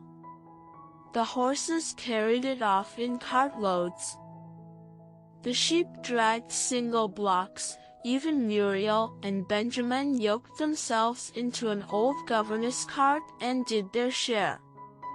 By late summer a sufficient store of stone had accumulated, and then the building began, under the superintendence of the pigs. But it was a slow, laborious process. Frequently it took a whole day of exhausting effort to drag a single boulder to the top of the quarry, and sometimes when it was pushed over the edge it failed to break. Nothing could have been achieved without Boxer, whose strength seemed equal to that of all the rest of the animals put together. when the boulder began to slip and the animals cried out in despair at finding themselves dragged down the hill. It was always Boxer who strained himself against the rope and brought the boulder to a stop. To see him toiling up the slope inch by inch, his breath coming fast, the tips of his hoofs clawing at the ground, and his great sides matted with sweat, filled everyone with admiration. Clover warned him sometimes to be careful not to overstrain himself, but Boxer would never listen to her. His two slogans, "I will work harder" and "Napoleon is always right," seemed to him a sufficient answer to all problems. He had made arrangements with the cockerel to call him 3/4 of an hour earlier in the mornings instead of half an hour. And in his spare moments, of which there were not many nowadays, he would go along to the quarry, collect a load of broken stone, and drag it down to the site of the windmill unassisted. The animals were not badly off throughout that summer, in spite of the hardness of their work.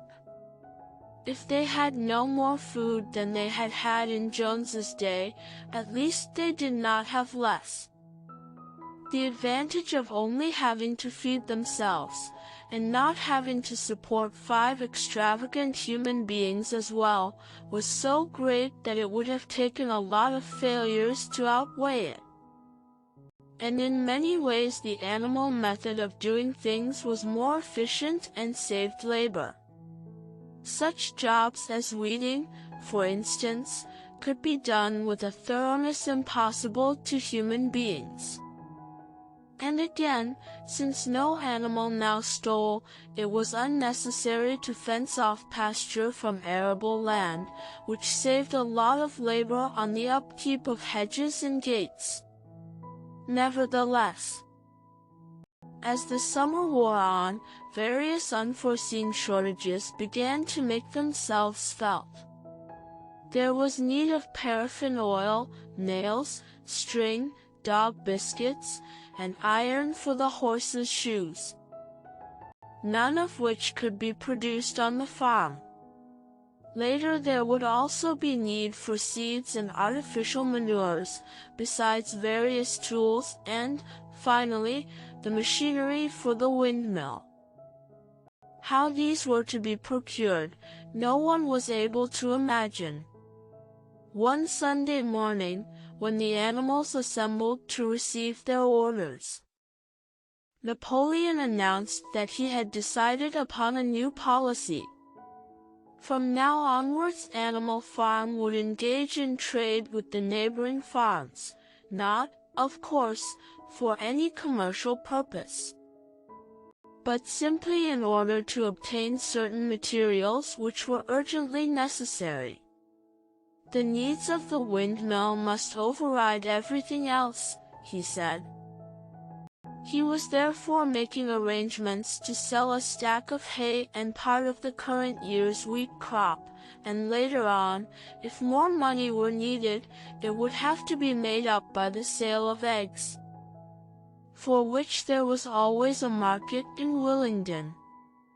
The hens, said Napoleon, should welcome this sacrifice as their own special contribution towards the building of the windmill. Once again the animals were conscious of a vague uneasiness. Never to have any dealings with human beings, never to engage in trade, never to make use of money. Had not these been among the earliest resolutions passed at that first triumphant meeting after Jones was expelled? All the animals remembered passing such resolutions, or at least they thought that they remembered it. The 4 young pigs who had protested when Napoleon abolished the meetings raised their voices timidly, but they were promptly silenced by a tremendous growling from the dogs. Then, as usual, the sheep broke into 4 legs good, 2 legs bad, and the momentary awkwardness was smoothed over. Finally, Napoleon raised his trotter for silence and announced that he had already made all the arrangements. There would be no need for any of the animals to come in contact with human beings, which would clearly be most undesirable. He intended to take the whole burden upon his own shoulders. A Mr. Whymper, a solicitor living in Willingdon, had agreed to act as intermediary between Animal Farm and the outside world, and would visit the farm every Monday morning to receive his instructions. Napoleon ended his speech with his usual cry of, "Long live Animal Farm!" And after the singing of Beasts of England, the animals were dismissed. Afterwards, Squealer made a round of the farm and set the animals' minds at rest. He assured them that the resolution against engaging in trade and using money had never been passed or even suggested. It was pure imagination, probably traceable in the beginning to lies circulated by Snowball. A few animals still felt faintly doubtful, but Squealer asked them shrewdly, "Are you certain that this is not something that you have dreamed, comrades? Have you any record of such a resolution? Is it written down anywhere?" And since it was certainly true that nothing of the kind existed in writing, the animals were satisfied that they had been mistaken. Every Monday Mr. Whymper visited the farm as had been arranged. He was a sly-looking little man with side whiskers, a solicitor in a very small way of business, but sharp enough to have realized earlier than anyone else that Animal Farm would need a broker and that the commissions would be worth having. The animals watched his coming and going with a kind of dread, and avoided him as much as possible. Nevertheless, the sight of Napoleon, on all fours, delivering orders to Whymper, who stood on two legs, roused their pride and partly reconciled them to the new arrangement. Their relations with the human race were now not quite the same as they had been before. The human beings did not hate Animal Farm any less now that it was prospering. Indeed, they hated it more than ever. Every human being held it as an article of faith that the farm would go bankrupt sooner or later, and, above all, that the windmill would be a failure. They would meet in the public houses and prove to one another by means of diagrams that the windmill was bound to fall down, or that if it did stand up, then that it would never work. And yet, against their will, they had developed a certain respect for the efficiency with which the animals were managing their own affairs. One symptom of this was that they had begun to call Animal Farm by its proper name and ceased to pretend that it was called the Manor Farm. They had also dropped their championship of Jones, who had given up hope of getting his farm back and gone to live in another part of the county. Except through Whymper, there was as yet no contact between Animal Farm and the outside world. But there were constant rumors that Napoleon was about to enter into a definite business agreement either with Mr. Pilkington of Foxwood or with Mr. Frederick of Pinchfield. But never, it was noticed, with both simultaneously. It was about this time that the pigs suddenly moved into the farmhouse and took up their residence there. Again the animals seemed to remember that a resolution against this had been passed in the early days, and again Squealer was able to convince them that this was not the case. It was absolutely necessary, he said, that the pigs, who were the brains of the farm, should have a quiet place to work in. It was also more suited to the dignity of the leader. For of late he had taken to speaking of Napoleon under the title of leader, to live in a house than in a mere sty. Nevertheless, some of the animals were disturbed when they heard that the pigs not only took their meals in the kitchen and used the drawing room as a recreation room, but also slept in the beds. Boxer passed it off as usual with, "Napoleon is always right," but Clover, who thought she remembered a definite ruling against beds, went to the end of the barn and tried to puzzle out the 7 commandments which were inscribed there. Finding herself unable to read more than individual letters, she fetched Muriel. "Muriel," she said, "read me the 4th commandment.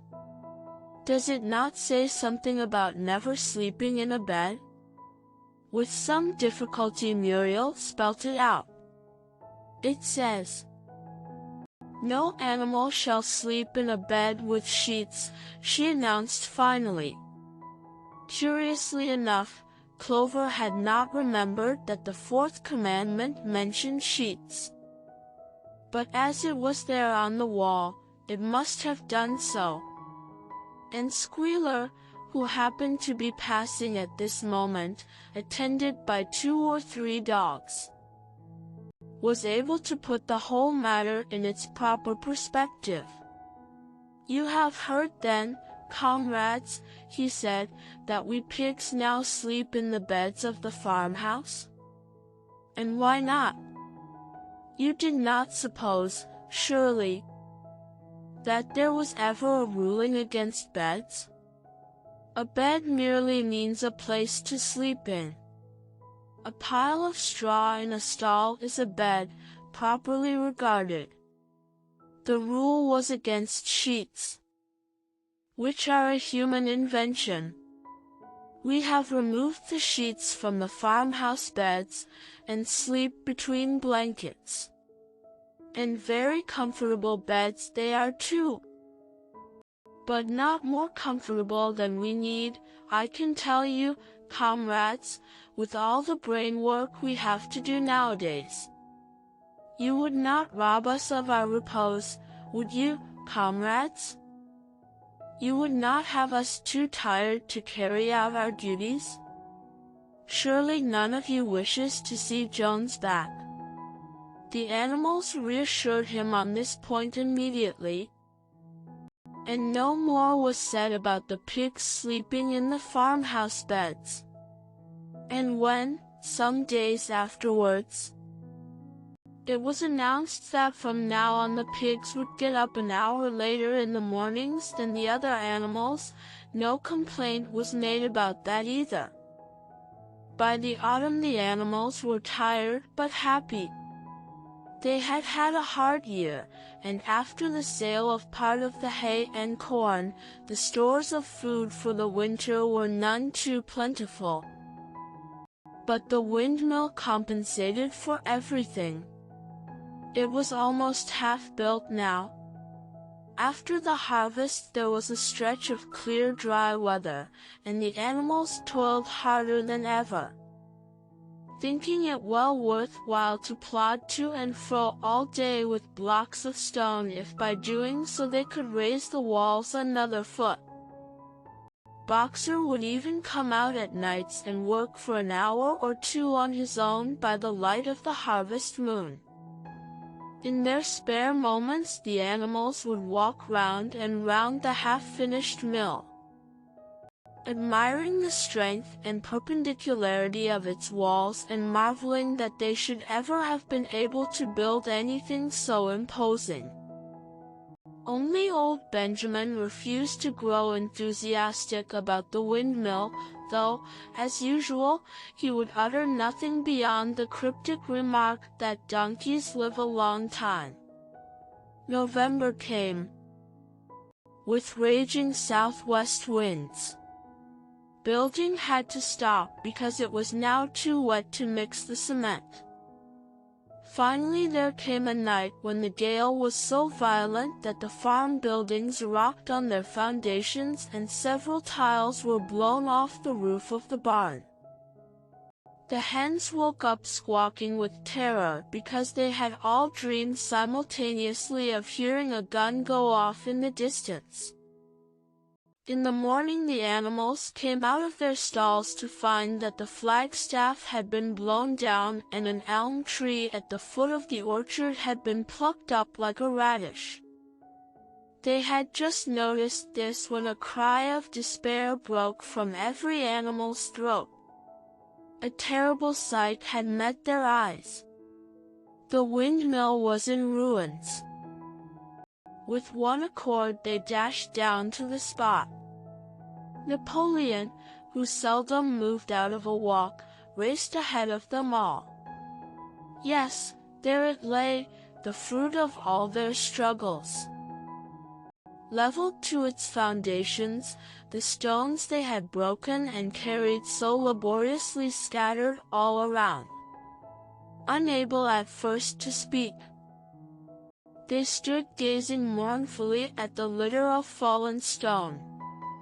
Napoleon paced to and fro in silence, occasionally snuffing at the ground. His tail had grown rigid and twitched sharply from side to side, a sign in him of intense mental activity. Suddenly he halted as though his mind were made up. "Comrades," he said quietly, "do you know who is responsible for this? Do you know the enemy who has come in the night and overthrown our windmill? Snowball," he suddenly roared in a voice of thunder. "Snowball has done this thing. In sheer malignity, thinking to set back our plans and avenge himself for his ignominious expulsion, this traitor has crept here under cover of night and destroyed our work of nearly a year. Comrades, here and now I pronounce the death sentence upon Snowball. Animal hero, second class. And half a bushel of apples to any animal who brings him to justice. A full bushel to anyone who captures him alive." The animals were shocked beyond measure to learn that even Snowball could be guilty of such an action. There was a cry of indignation, and everyone began thinking out ways of catching Snowball if he should ever come back. Almost immediately the footprints of a pig were discovered in the grass at a little distance from the knoll. They could only be traced for a few yards, but appeared to lead to a hole in the hedge. Napoleon snuffed deeply at them and pronounced them to be Snowballs. He gave it as his opinion that Snowball had probably come from the direction of Foxwood Farm. "No more delays, comrades," cried Napoleon when the footprints had been examined. "There is work to be done. This very morning we begin rebuilding the windmill, and we will build all through the winter, rain or shine. We will teach this miserable traitor that he cannot undo our work so easily. Remember, comrades, there must be no alteration in our plans. They shall be carried out to the day. Forward, comrades! Long live the windmill! Long live Animal Farm!" Chapter 7. It was a bitter winter. The stormy weather was followed by sleet and snow, and then by a hard frost which did not break till well into February. The animals carried on as best they could with the rebuilding of the windmill, well knowing that the outside world was watching them and that the envious human beings would rejoice and triumph if the mill were not finished on time. Out of spite, The human beings pretended not to believe that it was Snowball who had destroyed the windmill. They said that it had fallen down because the walls were too thin. The animals knew that this was not the case. Still, it had been decided to build the walls 3 feet thick this time instead of 18 inches as before, which meant collecting much larger quantities of stone. For a long time the quarry was full of snowdrifts and nothing could be done. Some progress was made in the dry, frosty weather that followed, but it was cruel work, and the animals could not feel so hopeful about it as they had felt before. They were always cold, and usually hungry as well. Only Boxer and Clover never lost heart. Squealer made excellent speeches on the joy of service and the dignity of labor. But the other animals found more inspiration in Boxer's strength and his never-failing cry of, "I will work harder." In January, food fell short. The corn ration was drastically reduced, and it was announced that an extra potato ration would be issued to make up for it.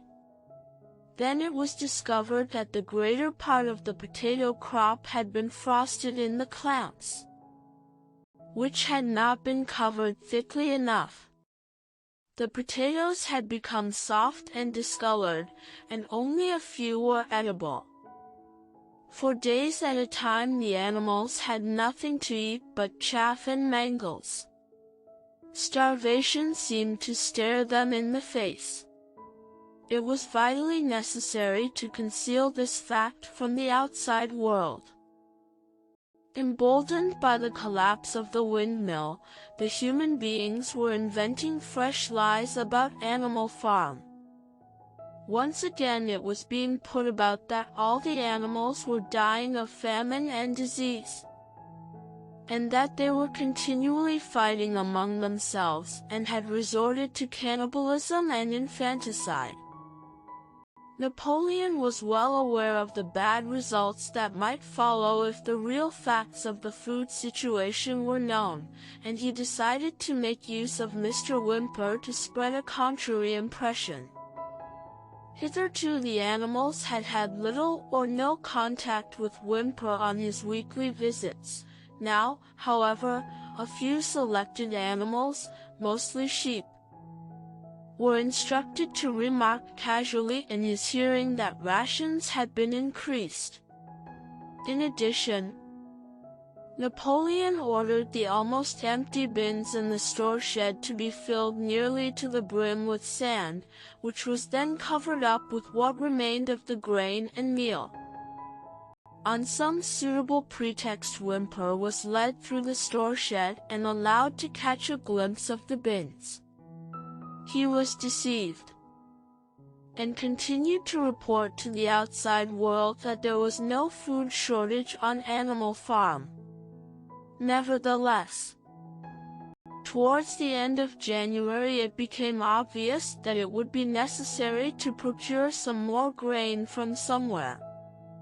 In these days Napoleon rarely appeared in public, but spent all his time in the farmhouse, which was guarded at each door by fierce-looking dogs. When he did emerge, it was in a ceremonial manner, with an escort of 6 dogs who closely surrounded him and growled if anyone came too near. Frequently he did not even appear on Sunday mornings, but issued his orders through one of the other pigs, usually Squealer. One Sunday morning Squealer announced that the hens, who had just come in to lay again, must surrender their eggs. Napoleon had accepted, through Whymper, a contract for 400 eggs a week. The price of these would pay for enough grain and meal to keep the farm going till summer came on and conditions were easier. When the hens heard this, they raised a terrible outcry. They had been warned earlier that this sacrifice might be necessary, but had not believed that it would really happen. They were just getting their clutches ready for the spring sitting, and they protested that to take the eggs away now was murder. For the first time since the expulsion of Jones, there was something resembling a rebellion. Led by 3 young black Minorca pullets, the hens made a determined effort to thwart Napoleon's wishes. Their method was to fly up to the rafters and there lay their eggs, which smashed to pieces on the floor. Napoleon acted swiftly and ruthlessly. He ordered the hens' rations to be stopped, and decreed that any animal giving so much as a grain of corn to a hen should be punished by death. The dogs saw to it that these orders were carried out. For 5 days the hens held out. Then they capitulated and went back to their nesting boxes. 9 hens had died in the meantime. Their bodies were buried in the orchard, and it was given out that they had died of coccidiosis. Whymper heard nothing of this affair, and the eggs were duly delivered. A grocer's van driving up to the farm once a week to take them away. All this while no more had been seen of Snowball. He was rumored to be hiding on one of the neighboring farms, either Foxwood or Pinchfield. Napoleon was by this time on slightly better terms with the other farmers than before. It happened that there was in the yard a pile of timber which had been stacked there 10 years earlier when a beech spinney was cleared. It was well seasoned, and Whymper had advised Napoleon to sell it. Both Mr. Pilkington and Mr. Frederick were anxious to buy it.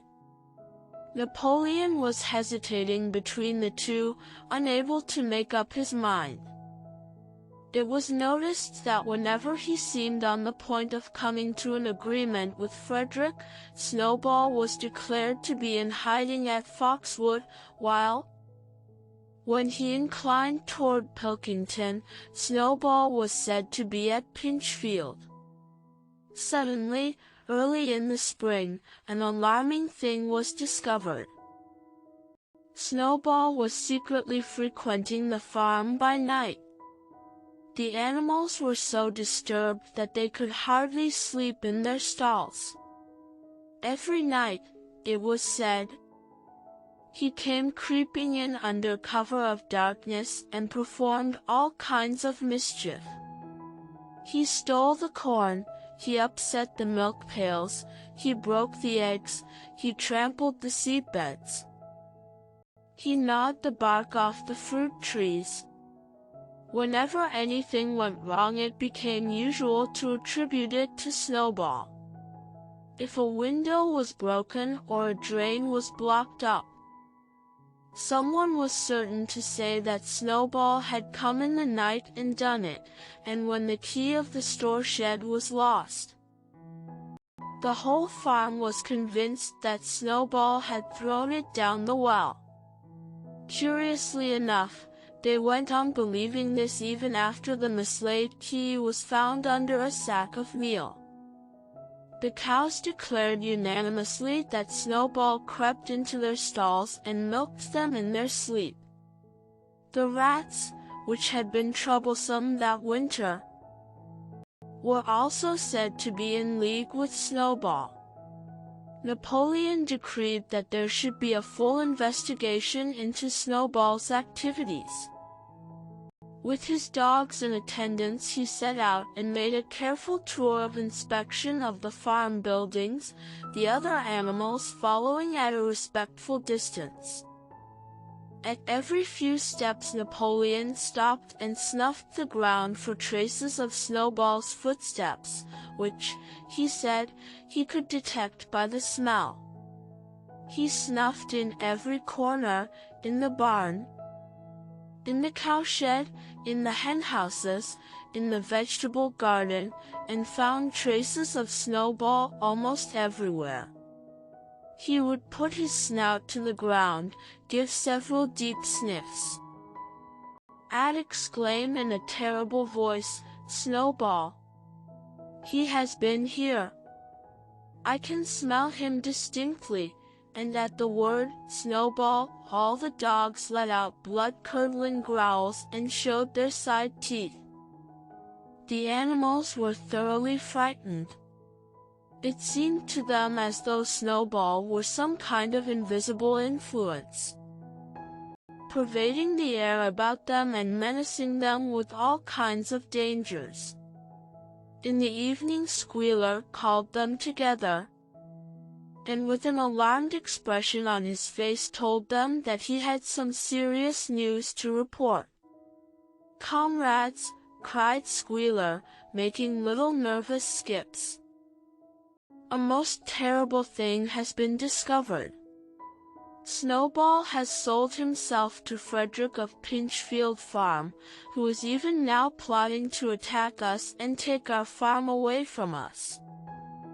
Snowball is to act as his guide when the attack begins. But there is worse than that.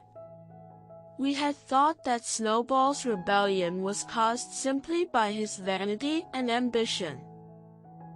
But we were wrong, comrades.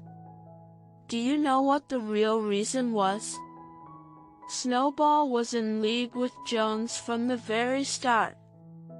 He was Jones's secret agent all the time. It has all been proved by documents which he left behind him and which we have only just discovered. To my mind, this explains a great deal, comrades. Did we not see for ourselves how he attempted, fortunately without success, to get us defeated and destroyed at the Battle of the Cowshed?" The animals were stupefied. This was a wickedness far outdoing Snowball's destruction of the windmill. But it was some minutes before they could fully take it in.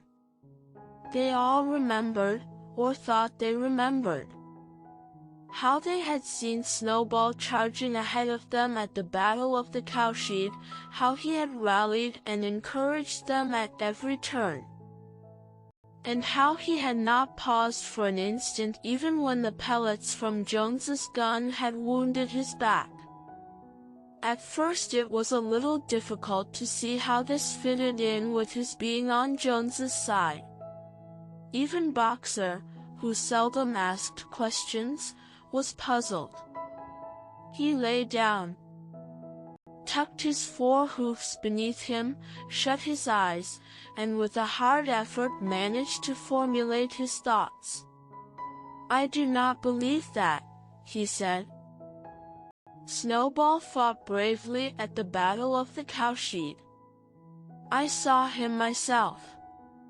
Did we not give him Animal Hero, First Class, immediately afterwards? That was our mistake, comrade. For we know now. It is all written down in the secret documents that we have found, that in reality he was trying to lure us to our doom." "But he was wounded," said Boxer. "We all saw him running with blood." "That was part of the arrangement," cried Squealer. "Jones's shot only grazed him. I could show you this in his own writing, if you were able to read it. The plot was for Snowball, at the critical moment, to give the signal for flight and leave the field to the enemy.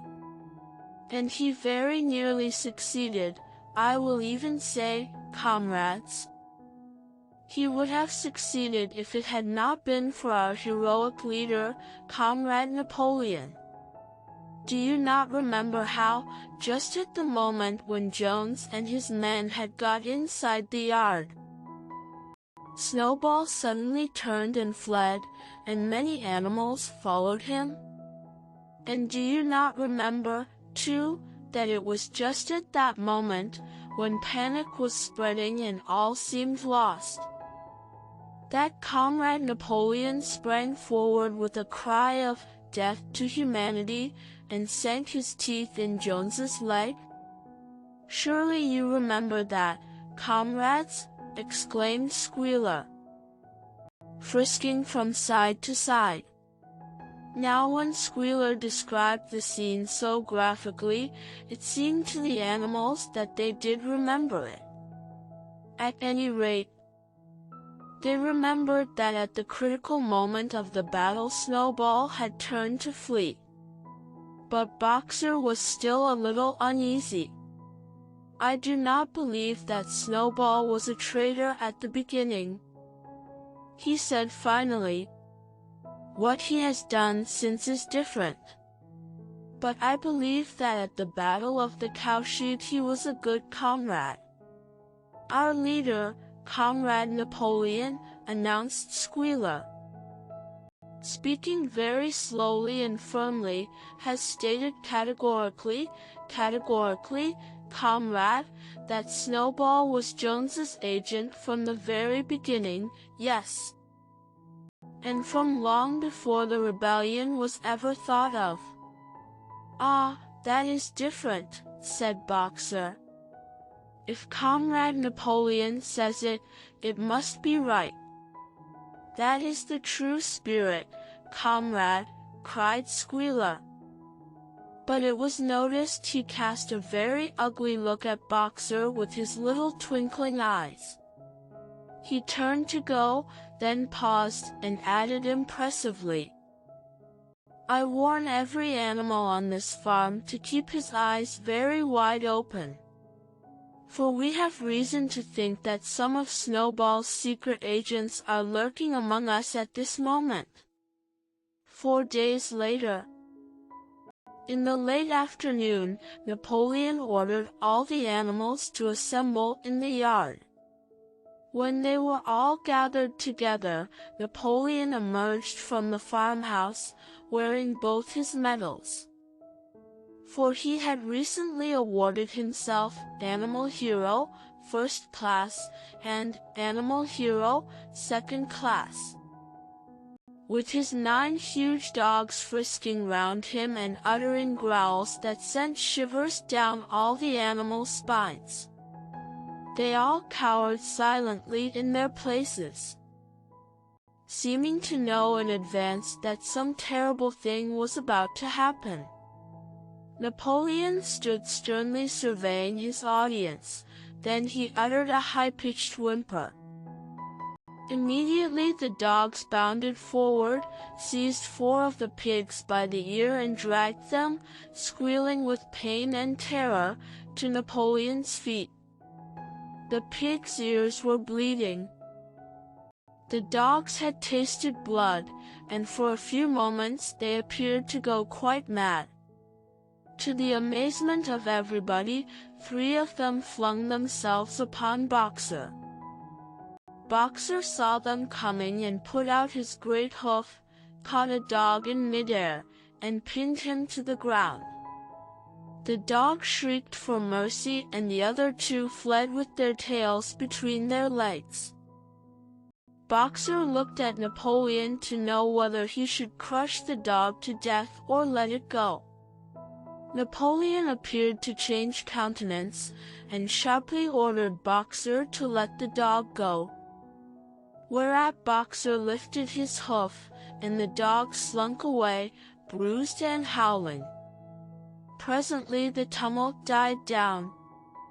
The 4 pigs waited, trembling, with guilt written on every line of their countenances. Napoleon now called upon them to confess their crimes. They were the same 4 pigs as had protested when Napoleon abolished the Sunday meetings. Without any further prompting, they confessed that they had been secretly in touch with Snowball ever since his expulsion, that they had collaborated with him in destroying the windmill, and that they had entered into an agreement with him to hand over Animal Farm to Mr. Frederick.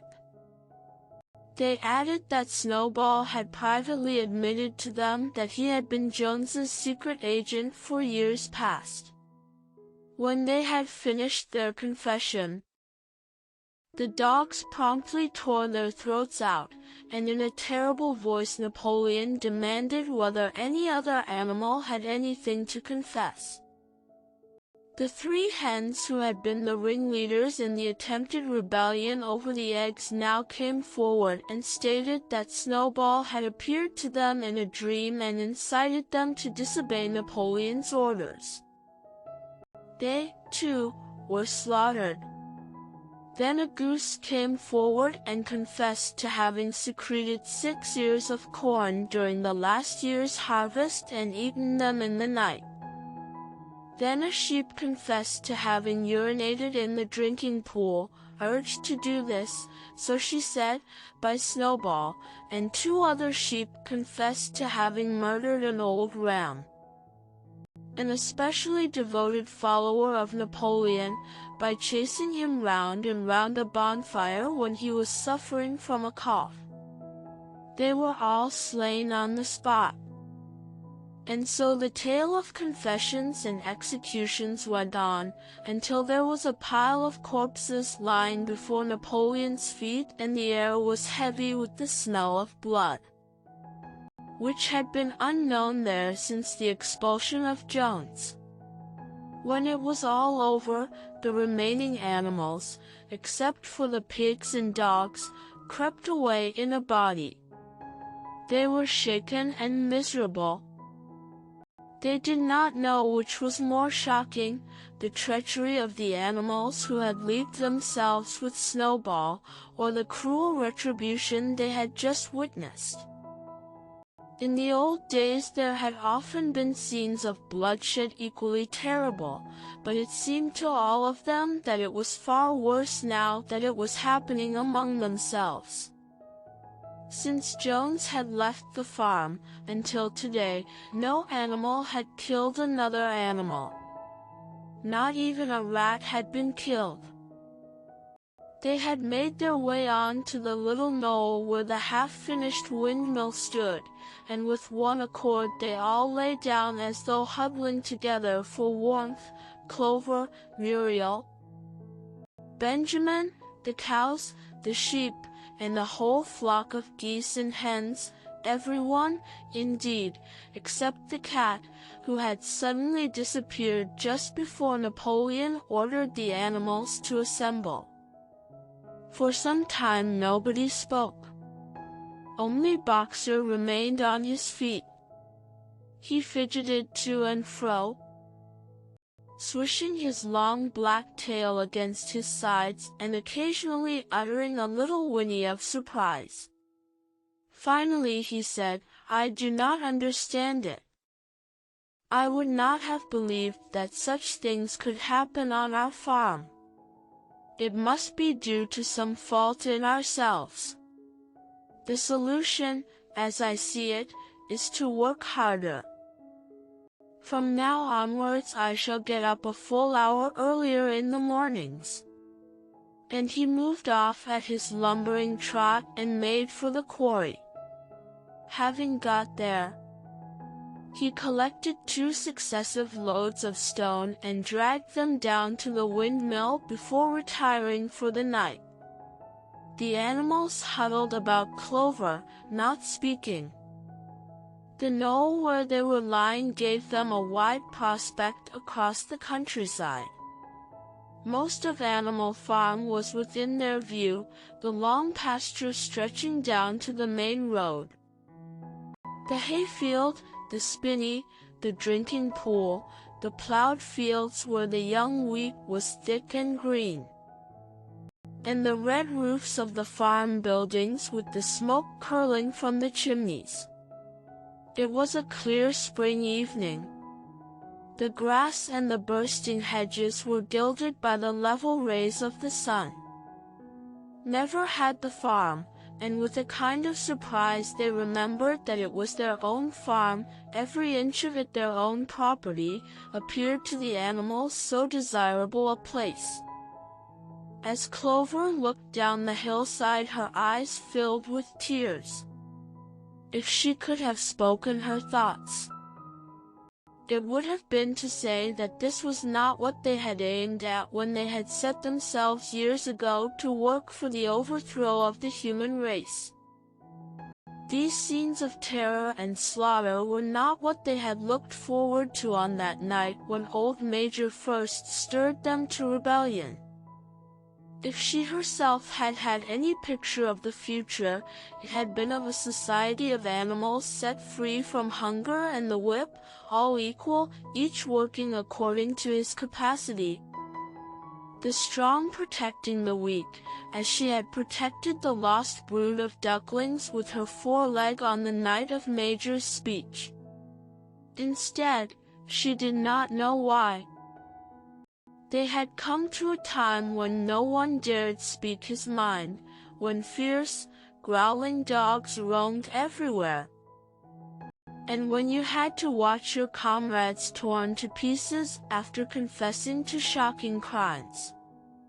There was no thought of rebellion or disobedience in her mind. She knew that, even as things were, they were far better off than they had been in the days of Jones, and that before all else it was needful to prevent the return of the human beings. Whatever happened, she would remain faithful, work hard, carry out the orders that were given to her, and accept the leadership of Napoleon. But still, it was not for this that she and all the other animals had hoped and toiled. It was not for this that they had built the windmill and faced the bullets of Jones's gun. Such were her thoughts, though she lacked the words to express them. At last, feeling this to be in some way a substitute for the words she was unable to find, she began to sing "Beasts of England." The other animals sitting round her took it up, and they sang it 3 times over, very tunefully, but slowly and mournfully, in a way they had never sung it before.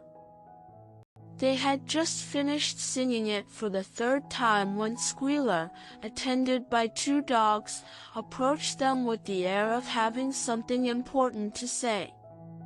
He announced that, by a special decree of Comrade Napoleon, Beasts of England had been abolished.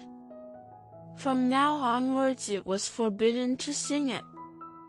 The animals were taken aback. "Why?" cried Muriel. "It's no longer needed, comrade," said Squealer stiffly.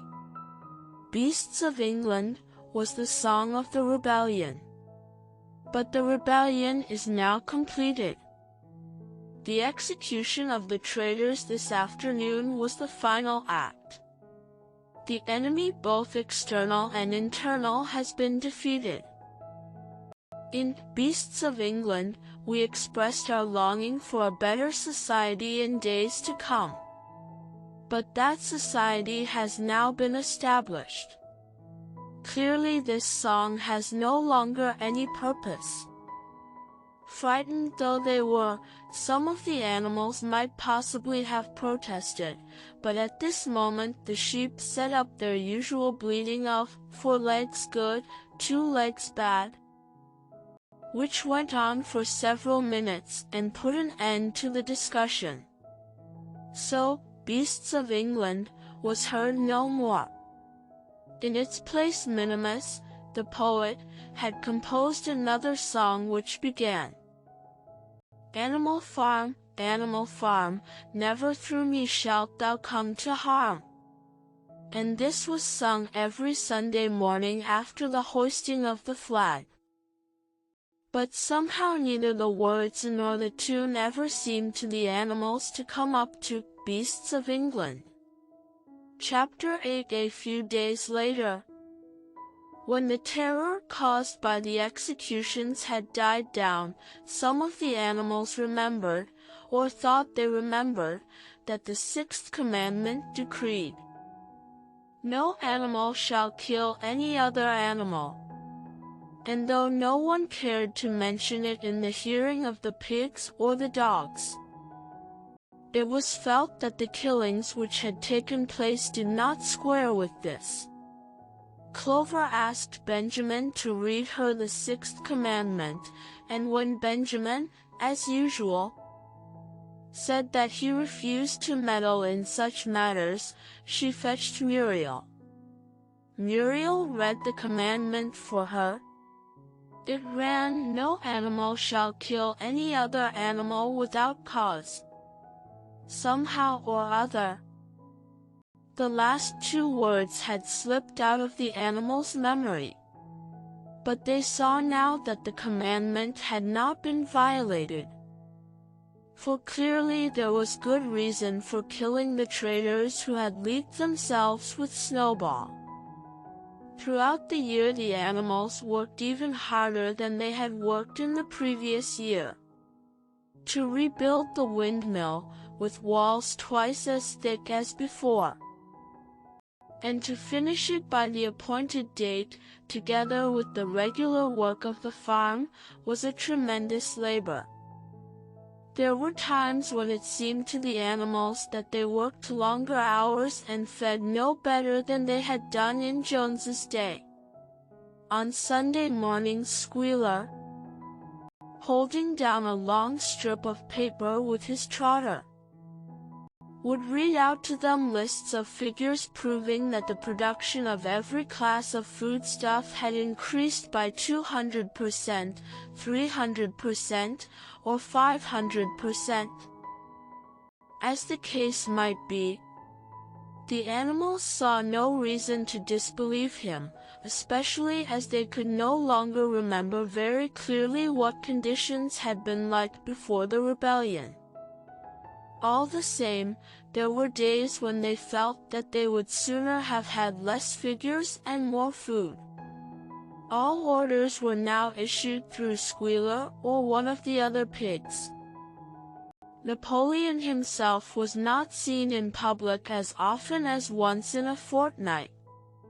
When he did appear, he was attended not only by his retinue of dogs but by a black cockerel who marched in front of him and acted as a kind of trumpeter, letting out a loud cock-a-doodle-doo before Napoleon spoke.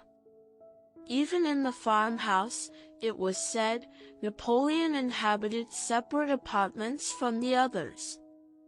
He took his meals alone, with 2 dogs to wait upon him, and always ate from the Crown Derby dinner service which had been in the glass cupboard in the drawing room.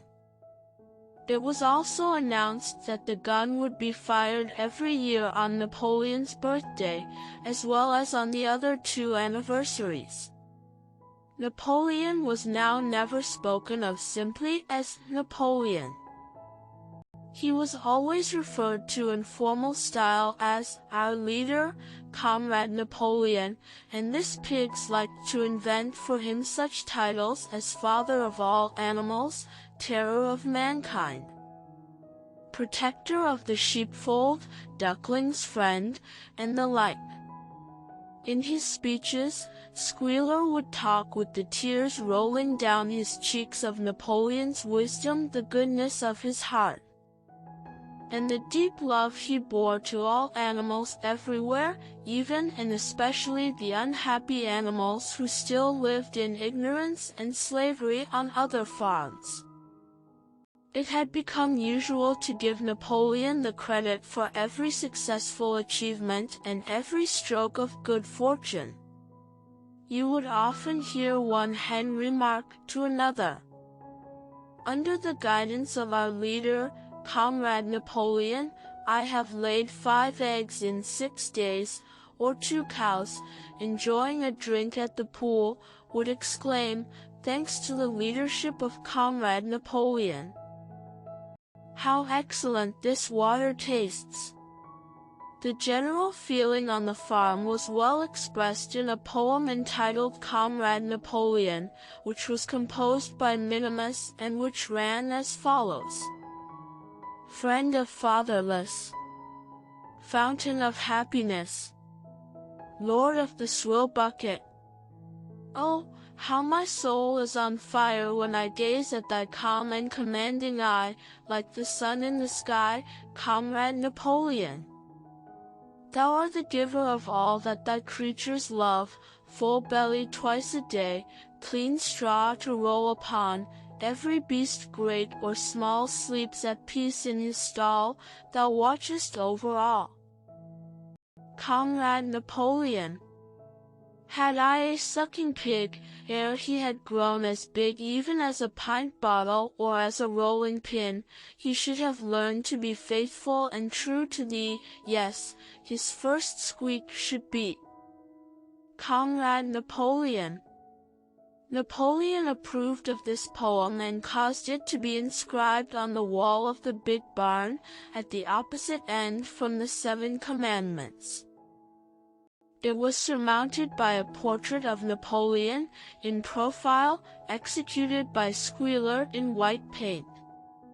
Meanwhile, through the agency of Whymper, Napoleon was engaged in complicated negotiations with Frederick and Pilkington.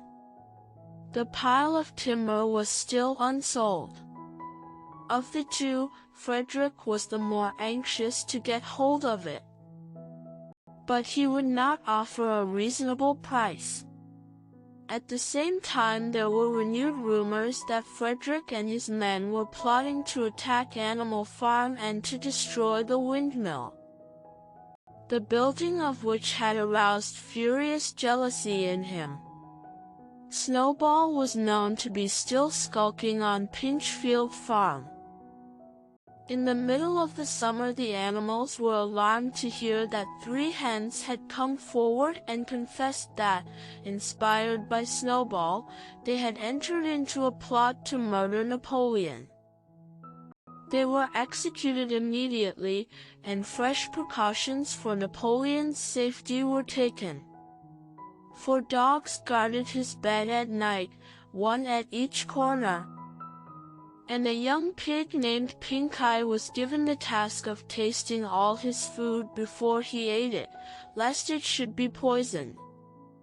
At about the same time it was given out that Napoleon had arranged to sell the pile of timber to Mr. Pilkington. He was also going to enter into a regular agreement for the exchange of certain products between Animal Farm and Foxwood. The relations between Napoleon and Pilkington, though they were only conducted through Whymper, were now almost friendly. The animals distrusted Pilkington as a human being, but greatly preferred him to Frederick, whom they both feared and hated. As the summer wore on, and the windmill neared completion, the rumors of an impending treacherous attack grew stronger and stronger. Frederick, it was said, intended to bring against them 20 men all armed with guns, and he had already bribed the magistrates and police, so that if he could once get hold of the title deeds of Animal Farm, they would ask no questions. Moreover, terrible stories were leaking out from Pinchfield about the cruelties that Frederick practiced upon his animals. He had flogged an old horse to death, he starved his cows. He had killed a dog by throwing it into the furnace. He amused himself in the evenings by making cocks fight with splinters of razor blade tied to their spurs. The animals' blood boiled with rage when they heard of these things being done to their comrades, and sometimes they clamored to be allowed to go out in a body and attack Pinchfield Farm, drive out the humans, and set the animals free.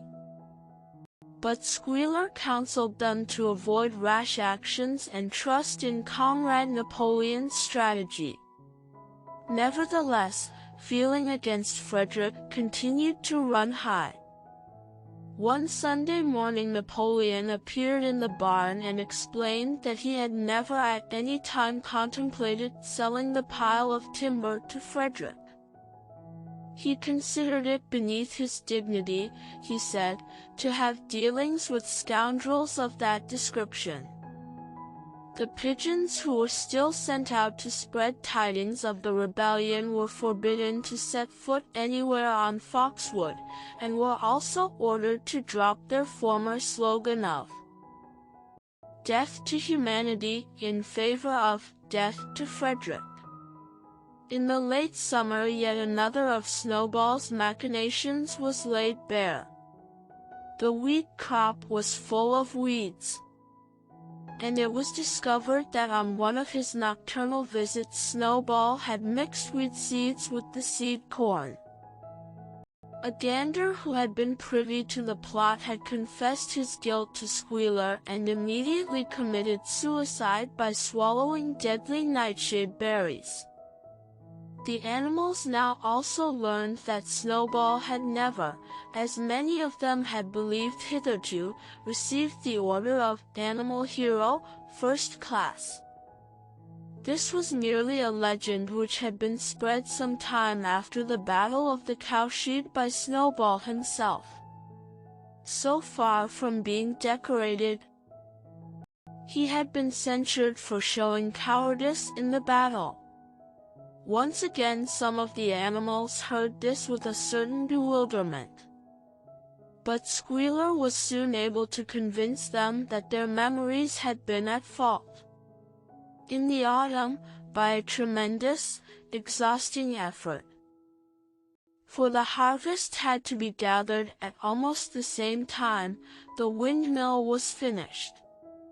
The machinery had still to be installed, and Whymper was negotiating the purchase of it.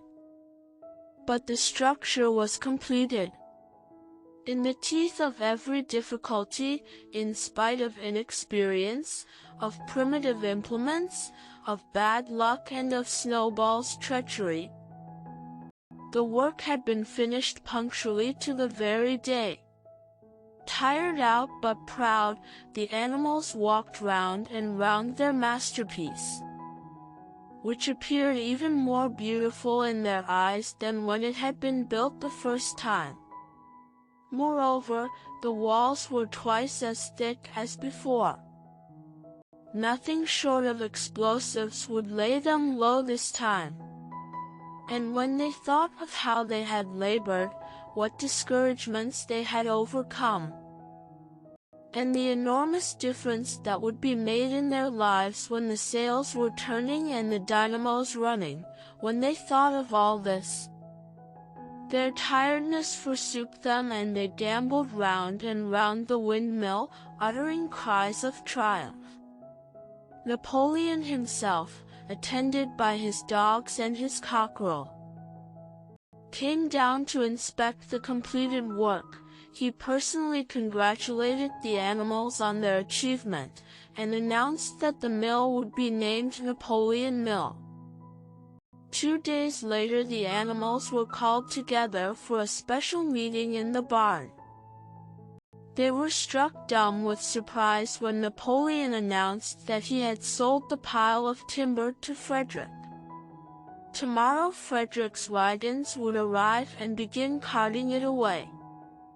Throughout the whole period of his seeming friendship with Pilkington, Napoleon had really been in secret agreement with Frederick. All relations with Foxwood had been broken off. Insulting messages had been sent to Pilkington. The pigeons had been told to avoid Pinchfield Farm and to alter their slogan from "Death to Frederick" to "Death to Pilkington." At the same time Napoleon assured the animals that the stories of an impending attack on Animal Farm were completely untrue, and that the tales about Frederick's cruelty to his own animals had been greatly exaggerated. All these rumors had probably originated with Snowball and his agents. It now appeared that Snowball was not, after all, hiding on Pinchfield Farm, and in fact had never been there in his life. He was living, in considerable luxury, so it was said, at Foxwood. and had in reality been a pensioner of Pilkington for years past. The pigs were in ecstasies over Napoleon's cunning. By seeming to be friendly with Pilkington, he had forced Frederick to raise his price by £12. But the superior quality of Napoleon's mind, said Squealer, was shown in the fact that he trusted nobody, not even Frederick. Frederick had wanted to pay for the timber with something called a check, which, it seemed, was a piece of paper with a promise to pay written upon it. But Napoleon was too clever for him. He had demanded payment in real £5 notes, which were to be handed over before the timber was removed. Already Frederick had paid up, and the sum he had paid was just enough to buy the machinery for the windmill. Meanwhile, the timber was being carted away at high speed. When it was all gone, another special meeting was held in the barn for the animals to inspect Frederick's banknotes. Smiling beatifically, and wearing both his decorations, Napoleon reposed on a bed of straw on the platform, with the money at his side, neatly piled on a china dish from the farmhouse kitchen. The animals filed slowly past, and each gazed his fill, and Boxer put out his nose to sniff at the banknotes, and the flimsy white things stirred and rustled in his breath. 3 days later there was a terrible hullabaloo. Whymper, his face deadly pale, came racing up the path on his bicycle, flung it down in the yard, and rushed straight into the farmhouse. The next moment a choking roar of rage sounded from Napoleon's apartments. The news of what had happened sped round the farm like wildfire. The banknotes were forgeries. Frederick had got the timber for nothing. Napoleon called the animals together immediately and in a terrible voice pronounced the death sentence upon Frederick. When captured, he said, Frederick should be boiled alive. At the same time he warned them that after this treacherous deed the worst was to be expected. Frederick and his men might make their long-expected attack at any moment.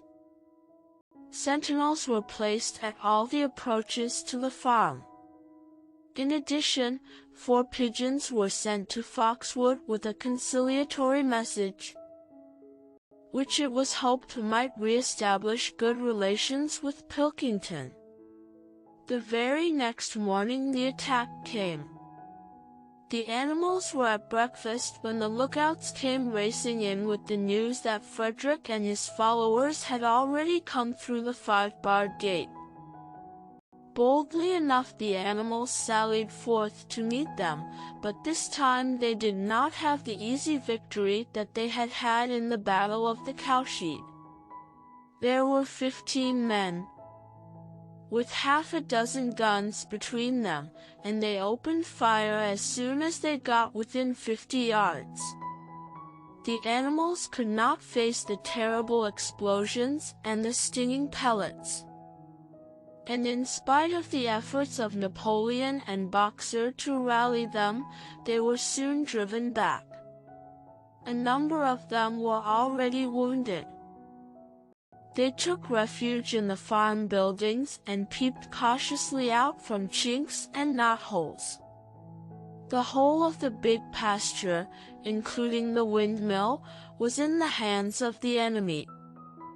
For the moment even Napoleon seemed at a loss. He paced up and down without a word, his tail rigid and twitching. Wistful glances were sent in the direction of Foxwood. If Pilkington and his men would help them, the day might yet be won. But at this moment the 4 pigeons, who had been sent out on the day before, returned. one of them bearing a scrap of paper from Pilkington. On it was penciled the words, "Serves you right." Meanwhile, Frederick and his men had halted about the windmill. The animals watched them, and a murmur of dismay went round. Two of the men had produced a crowbar and a sledgehammer. They were going to knock the windmill down. "Impossible!" cried Napoleon. "We have built the walls far too thick for that. They could not knock it down in a week. Courage, comrades!" But Benjamin was watching the movements of the men intently. The two with the hammer and the crowbar were drilling a hole near the base of the windmill. Slowly, and with an air almost of amusement, Benjamin nodded his long muzzle. "I thought so," he said. "Do you not see what they are doing? In another moment they are going to pack blasting powder into that hole." Terrified, the animals waited. It was impossible now to venture out of the shelter of the buildings. After a few minutes the men were seen to be running in all directions. Then there was a deafening roar. The pigeons swirled into the air, and all the animals, except Napoleon, flung themselves flat on their bellies and hid their faces.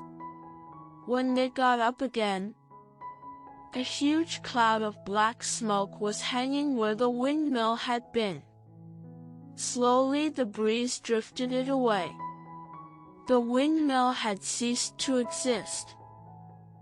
At this sight the animals' courage returned to them. The fear and despair they had felt a moment earlier were drowned in their rage against this vile, contemptible act.